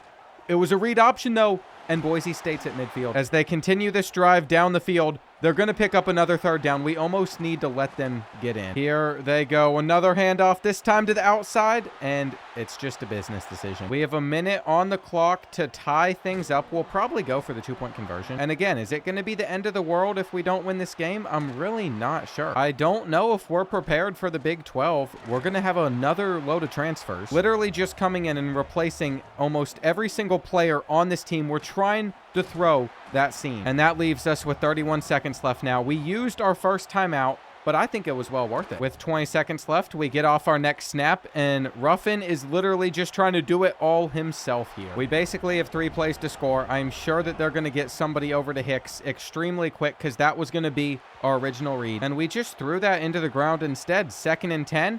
We've got our tight end. It's on target, and it is caught. But the 2-point conversion is what it comes down to, and it's a 5v4. There's no way that we can't just run this in. That is the exact finish that we were looking for, I think. We are now earning our promotion to the Big 12. And so that is the second challenge we're completing in this video. But I still think 3 national championships is 100% off the table. We're currently trying to get good enough to just win one of them at the moment. Notre Dame with a 2,000-yard receiver. I never thought I would see the day.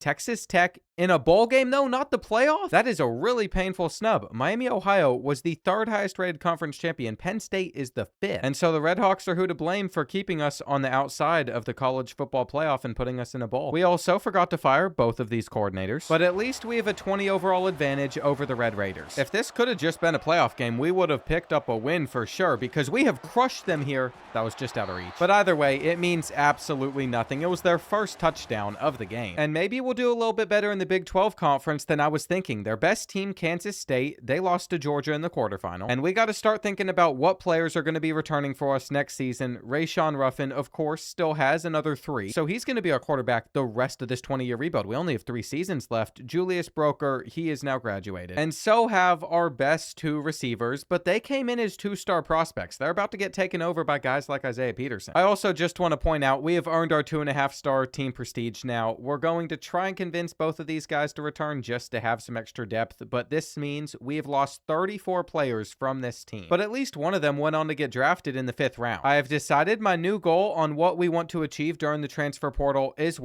with all of the team needs you're about to see, we're going to sign only freshmen. I think that's going to be the best way for us to start building up some consistency of guys that are going to stick around for these final 3 years. And I'm going to start with the same strategy I did last season, where we just offer a bunch of scholarships to guys that are already interested in our program, though freshmen could be a little bit hard to find, and if they're deal breakers brand exposure, we're not going to want them. Eventually, though, I kind of figured things out, and our entire board is full of freshman players. A couple tight ends were sophomores and a receiver. There just weren't that many freshmen out there, but for every other position, we are covered. We also have a huge week 3 visit for a lot of these players. There were 4 defensive players I really wanted. Matt Bradbury is coming from Notre Dame, and he was like the 150th ranked player in the portal. It's a huge signing. And then Deontay was wanted by Georgia Tech, who had a tier 4 pipeline. They should have won that battle. I am going to add junior transfer Bobby Teague to our board at the very end, though, just so we can make sure we have a solid transfer running back. And I'm really hoping that we closed out more of the battles in this final week than we did at the end of last season. You saw us lose like 6 prospects. And there is very few times where I'm moving my finger faster than this. I am just spamming this button, trying to get through every single one of these signings. But at the end of it all, this is the ultimate reveal.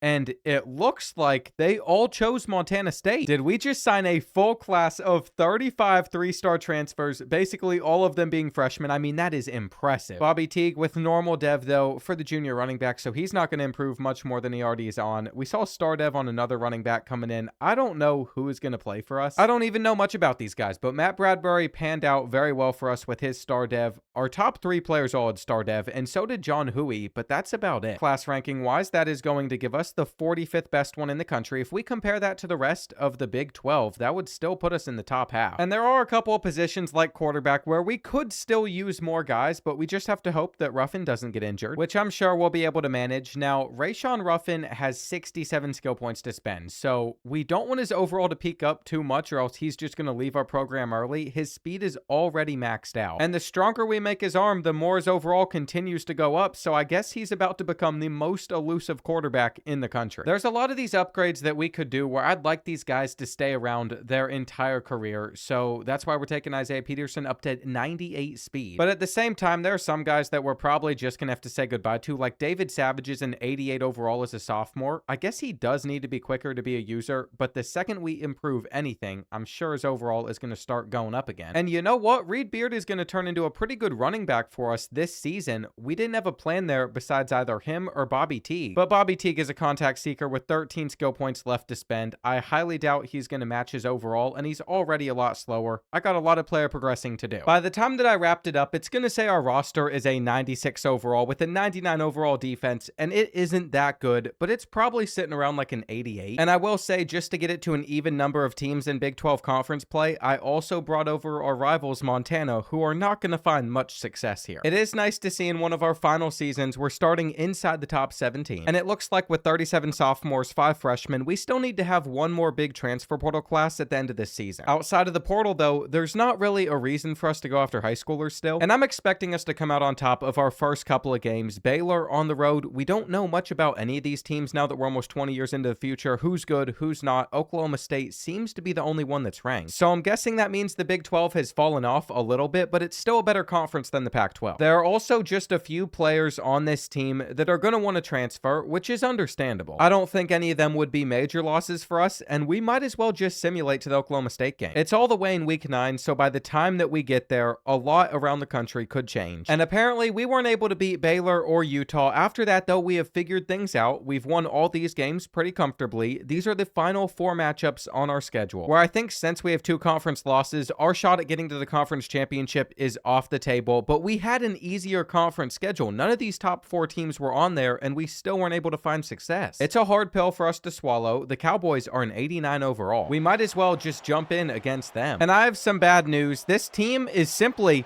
just not good enough to beat Oklahoma State, and it's a quarterback issue. Rayshawn Ruffin has thrown multiple interceptions in this game. He's really struggled against better competition, but we're getting it right back, and maybe it's not over. Now, in order for any type of comeback to be possible, we're going to have to score a touchdown within the next like 20 seconds. So that is going to be extremely difficult to pull off, especially when you just throw it blind into triple coverage. I mean, We deserve to lose. We deserve to lose this game. The Reeds were not there, struggling a little bit in the Big 12. But I'm really hoping that we can close out this season strong and it won't matter. Well, it turns out that's exactly what we're going to do, beating Iowa State, West Virginia, and rivals Montana on the road. And that's enough for us to finish 5th in the conference. Now, at 9-3, we're not going to be a playoff team this season, but we should be able to maintain our current team prestige and also get some better coordinators in here. I have noticed, though, a little bit of a trend where some of our best players want to transfer away due to playing style, and I'm not sure there's going to be much we can really do about that. Notre Dame continues to have receivers winning the Heisman Trophy. We got an easy bowl game, and I think Trent Ellington is a great option for us to add to our staff because he's mainly a tactician. On the offensive side of things, there were no strategists available that we could potentially hire. I think it's going to be the same way on the defensive side, so I'm not sure we want any of these guys. And I guess this is our last opportunity to try and convince some of those players to return to our team for next season that currently don't like our playing style. I mean, so far, we have just crushed Jacksonville State. Breaking off a one tackle here.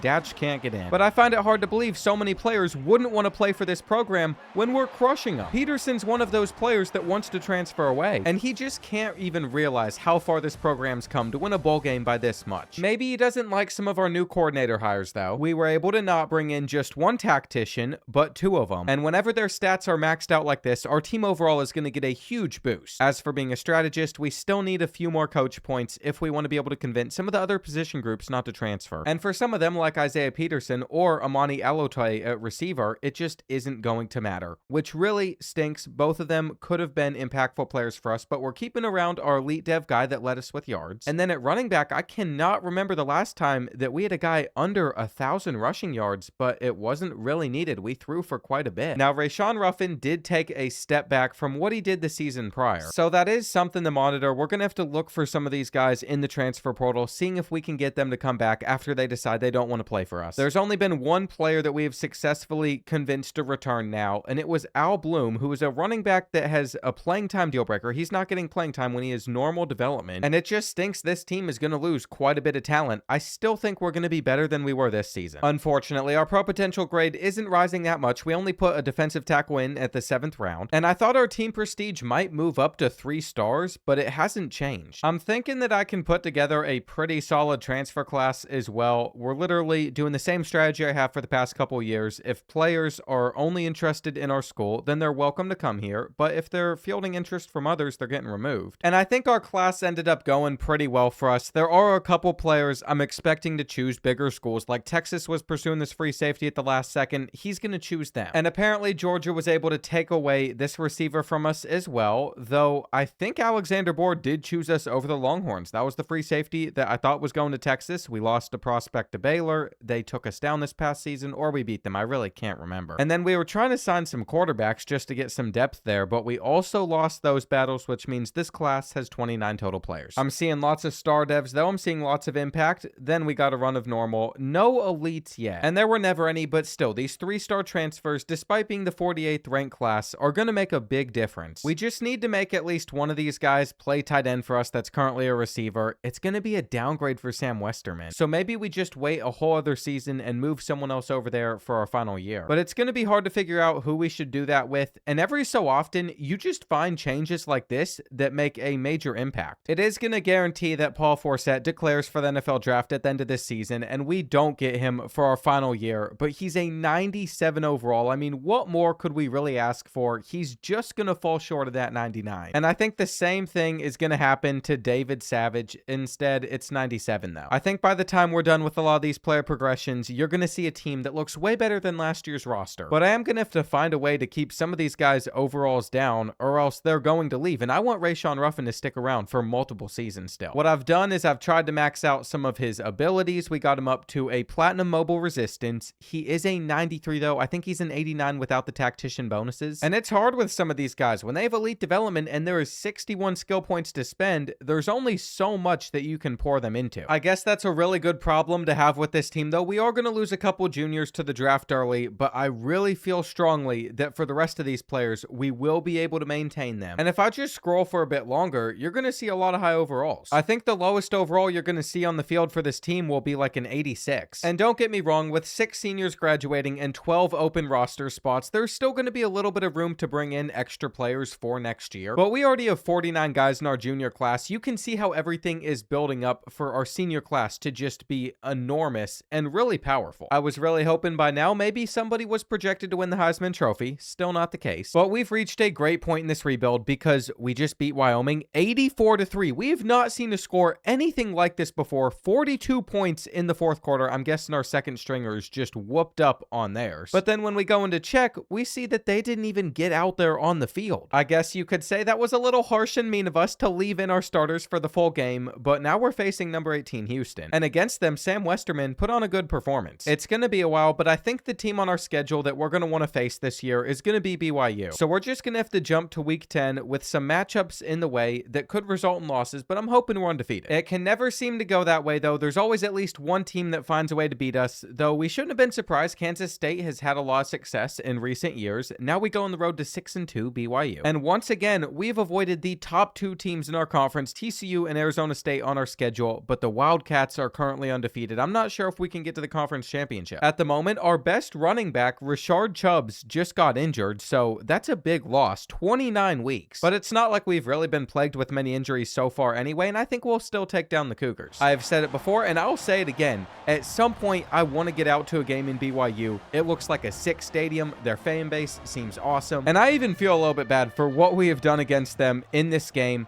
They never stood a chance. Doc is literally going off. But that's what happens when you have a receiver that has 98 speed. Ruffin threw for 346. And at the moment, there's only a couple players that want to transfer out of Montana State. We do have to simulate our final 3 games, though. And headed into our final one against rivals Montana, we're sitting at 10-1. It is still not going to be enough to be in the conference championship unless something changes this last week. But at least if we're able to win this game, we're going to be a playoff team. And there wasn't ever a doubt that we'd be able to come out on top of this one. Our roster is just so much better. It is a shame, though, that we lost to Kansas State. I'm not sure how this 3-way tiebreaker would have worked out if we beat the Wildcats, because then all 3 of us would have been 9-0 in conference play. It's just why it was stupid to ever expand these conferences this big. But at the end of the day, at least we are comfortably in the playoff. Notre Dame, with their 3rd straight Heisman winner, this time going to a quarterback, their offense must just be off the charts. We're getting Ohio State of all teams. And they're going to be facing Rashawn Ruffin in his junior year with 40 passing touchdowns, only 3 interceptions. I cannot wait to see what he does in his senior year.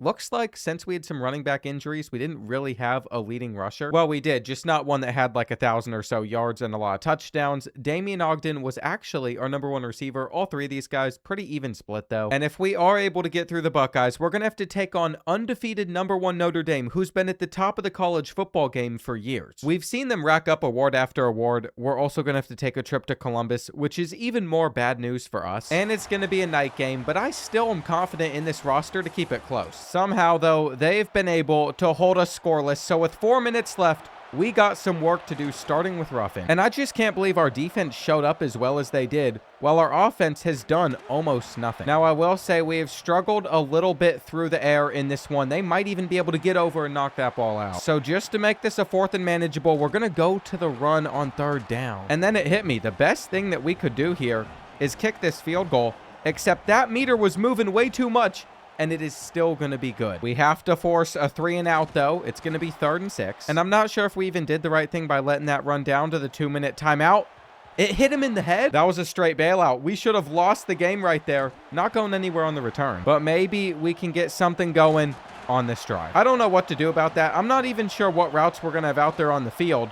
We're going to have to escape this pocket as well because we're under pressure. Throwing that on the run, we get to it. And that type of play can really save a team. Not getting open on our deep post, though. Again, we'll try and mix in the run one more time, see if that has any legs for us to go anywhere. But it really doesn't. Our offense continues to struggle, and it's about to be 4th and long. All we can do is just send up a 4 verticals. Maybe we just throw a deep ball to Doc, see if he's able to bring it in one-on-one. He has platinum sure hands. So these are his types of balls to actually catch. And now it feels like we're in control of this game. we have the time to run the football here. We don't even need to get in. Listen, I am not opposed to going for the 2-point conversion and just sending ourselves onto the quarterfinals if we're able to score a touchdown. And that's what we've done. We just need a good play call. My favorite thing to do, put a tight end on a corner, roll out, and I guess we could just run in with Rayshawn Ruffin. If we don't collapse in this final 9 seconds, we're going to be headed to the quarterfinals. They just got a huge game. But it's okay. It is okay. They don't have Cam Dicker. They are not in field goal range. It's an Ohio State kicker. They are 100% not sending him out there in this type of situation. The Hail Mary is up, though. I'm not even clicking on. I don't trust myself to. We're going to swat it down, and we're going to win Montana State's first playoff game. It was a pretty eye-opening experience. We know the team that's coming up next. But the one thing I will say is if we're able to get past Notre Dame, we could easily win a national championship. It would prove that we are capable of doing so. The Irish average 47 points per game, though. I think that's got to be the most in the country. But here's the thing. They didn't play during conference championship week. They didn't have a game last week. So now it's been multiple weeks since they last took the field. What we have learned, though, is our offense struggles, and it struggles so much. We've only scored 7 against Notre Dame. When we're playing elite defenses, we're not going to win. But that's just going to have to be something that we improve on headed into our final year. At least we ended up losing to the eventual national champions, Notre Dame. But there are a couple losses that are going to sting. I don't see one of our highest overall defenders on here, which is really shocking me. One of our linebackers that was like a 96. I guess he's going to return to school. But Tyrone Gilden did not like his playing time, and then he decided to return anyway. As for Thad Morey, we don't need him at quarterback, so he can go. Of course, first round pick, you need to go on to the NFL draft. We also have to say goodbye to a couple of solid defenders and tight ends. But again, the fact that David Savage decided he would rather return to Montana State than go on and play in the NFL year early is shocking to me. I have never seen anything like that before. Without the tactician boost, though, he's only 91 overall, so maybe that adds up. And we still haven't even won 8 top 25 games over the course of 19 seasons for us to go down Scheme Guru. Instead, I have to find another position where I would like us to get more players, and actually, I don't want it to be linebackers. I'd like our offensive line to get a little bit better. I'm looking at our team needs right now, and we're only going to add about 15 players to our board. They can be juniors since we have 1 season left. And I kind of figured we'd just run away with every battle pretty easily, but as you can see, some of these are going to come down to the wire, and then even on some of them, I'm not sure if we're going to be able to win out. Like, Kentucky could steal away Delonte Riggs from us. Some of these tight ends, Tennessee has an edge on, where a hard sell like this won't really move the needle. I'm also really salty that Louisiana Tech is going to get this receiver from us because they have a tier 4 pipeline, but at the end of the day, we already built up the core of this roster anyway. A lot of these guys are just additions that are going to give us some depth unless they have a really good dev trait. Then if that's the case, they could be a really nice use to this team, but when they got star dev and they head to Florida, we're not going to get to take advantage of that. Tennessee got the pure blocking tight end that could have shot up to like a 96 overall, but look at that. It was the only player with elite dev on our board, but at least we got one. We also needed a defensive tackle, and since our linebacking core is so good, we might be able to move Seth down to either an edge or he could play safety for us. I also realized we still need to move a couple guys over to tight end just to have a good threat at that position, and I was a little bit surprised by this jump on Amani Alote. I have to say, as we head into training results, there are already multiple players on this roster that I can tell are going to be a 99 overall. At least I'd like to think. Sometimes you don't know how much overall is going to change with the upgrades that you make. Maybe IQ is going to get Amani there, but he's going to stay at a 98. So David Savage will just have to be our first 99, except he also fell short. That leaves us with Rayshawn Ruffin, and he is a 93. We have over 70 skill points to spend with him. I'd imagine just maxing out his accuracy should get him pretty close. But when it didn't, I realized we're going to have to go down the IQ pathway. And even then, he is going to fall well short of a 99 overall. He's still too short. So I'm just not sure if there's a single player on this team that's actually going to get there until we found Denario Owen and got him up to a 99. Now I gotta do the rest of the roster. It has definitely come together extremely well for a team that is built out of just 3-star prospects. Granted, some of these guys might have been like 4 or 5 stars out of high school, but once we got them in the portal, they were 3 stars. And this has been the longest rebuild I have ever filmed. 20 years now, we're finally in that final season. 98 speed on Ezekiel. He's gonna be our starting running back. And we're also going to put our guys with speed at receiver. There's no reason not to. I think we could see Rashawn Ruffin win the Heisman Trophy. He's in the projection, which is nice. And I'd expect this team to win every game on our schedule this season. But here's the thing. I understand as we simulate through this season, there will be one game on here that we probably don't do too well with. Maybe we want to take on Kansas State, or we could play in number 12 Arizona State. That's exactly what we're going to do. So we're about to find out what position we'll be in by the time they come up on the schedule. We built this team for success. And so far, our championship contender is sitting at a B grade, despite us being the number 5 team in the country and winning every single game on our schedule very comfortably. In fact, I don't even think I need to hop into any of these games, which was the right call, though we just survived against Arizona State, who finished 6-6. The rest of these games, we cleaned up in TCU in the conference championship. And I just can't believe that we're currently undefeated, but we're ranked number 6 in the country. I guess when we check out these polls, it does make some sense. There are 4 undefeated teams above us. We're ranked ahead of Boise State. And if we look at the Heisman watch, a solid performance out of Rashawn Ruffin could still win him the Heisman Trophy here. The only issue is he has 7 less passing touchdowns than Clemson's quarterback, who has thrown a couple extra interceptions. But I just don't believe we're going to make up that difference in this game. In fact, what we have seen is a really tight matchup.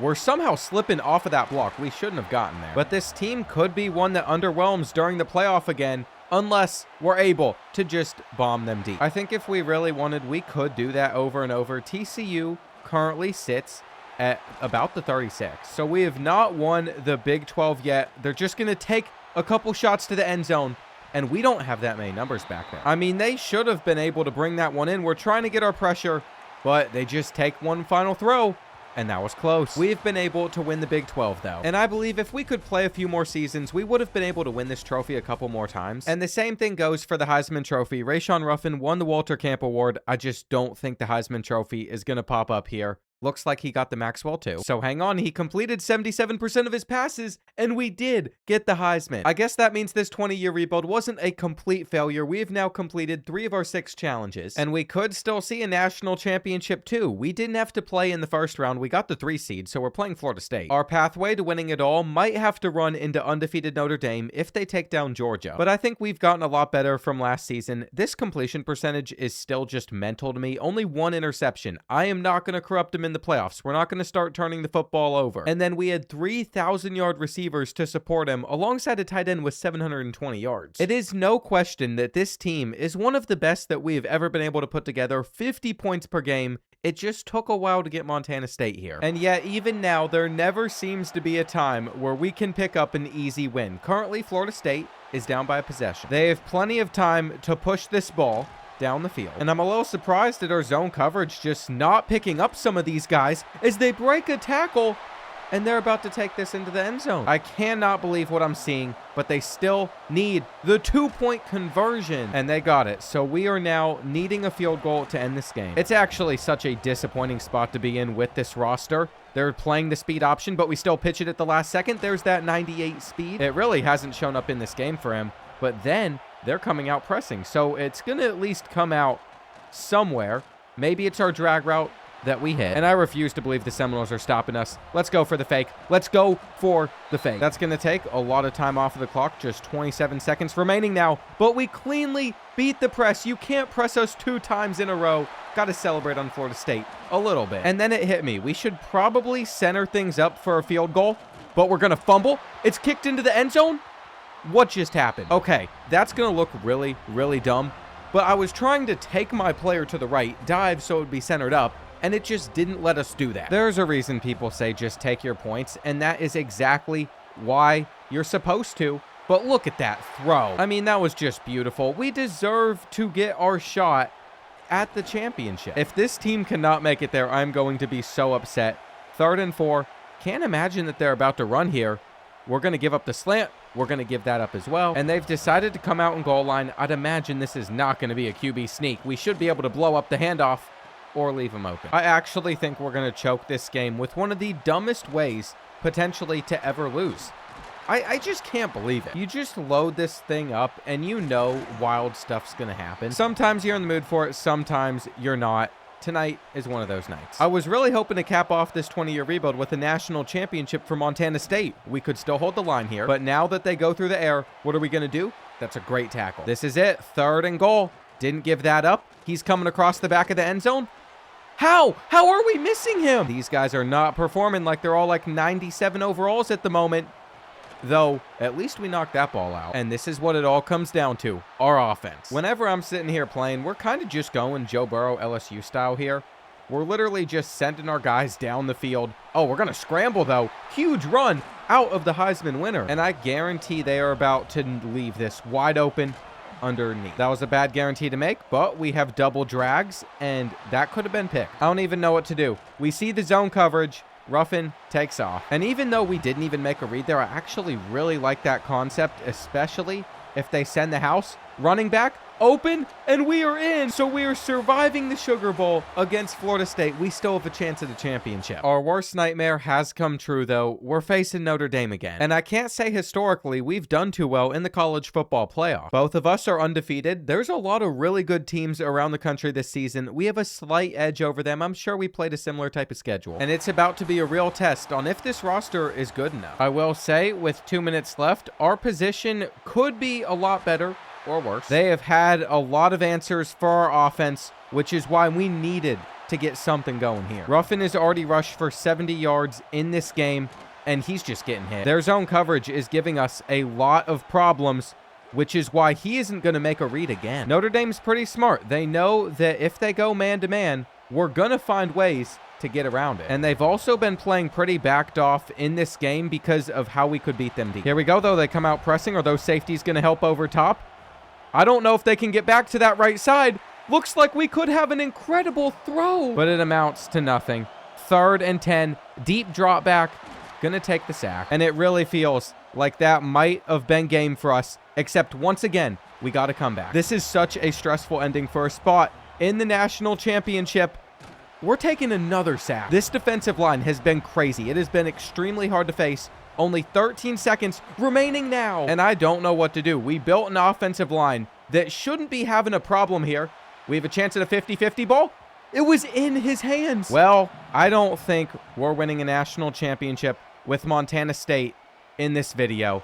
I mean, that's just not there. It really isn't. Once again, in our hands. And Notre Dame is going to beat us. There's no success with the Bobcats over 20 years. I've really got overconfident, cocky. Anything you want to say, I was that. I thought we would do extremely well. But even with a near perfect team after 20 seasons, we just didn't get it done. We had 15 winning seasons in that time period. Our playoff record was not very good, though. 7 conference championships, a few first-round draft picks, and a broken coach contract screen that can't even show us what our record was this season. Sometimes you just face off against really good teams. Notre Dame didn't even win it all, though. And I'm afraid that Tactician could have been overinflating the overalls of this roster quite a bit. We had 3 tacticians, so they were all getting like +6 overall boost. I'm not sure if that really impacted how they were on the field. Our team was actually not as good as it looked to be. Our championship contenders stayed low because we had a 0% blue chip ratio. And for my Montana State fans, including my editor, I am sorry I couldn't get you on national championship, but it was still a good 20-year rebuild. It was a lot of struggle along the way, and if you want to see me attempt another 20-year rebuild with a different team, let me know down below who in the comments.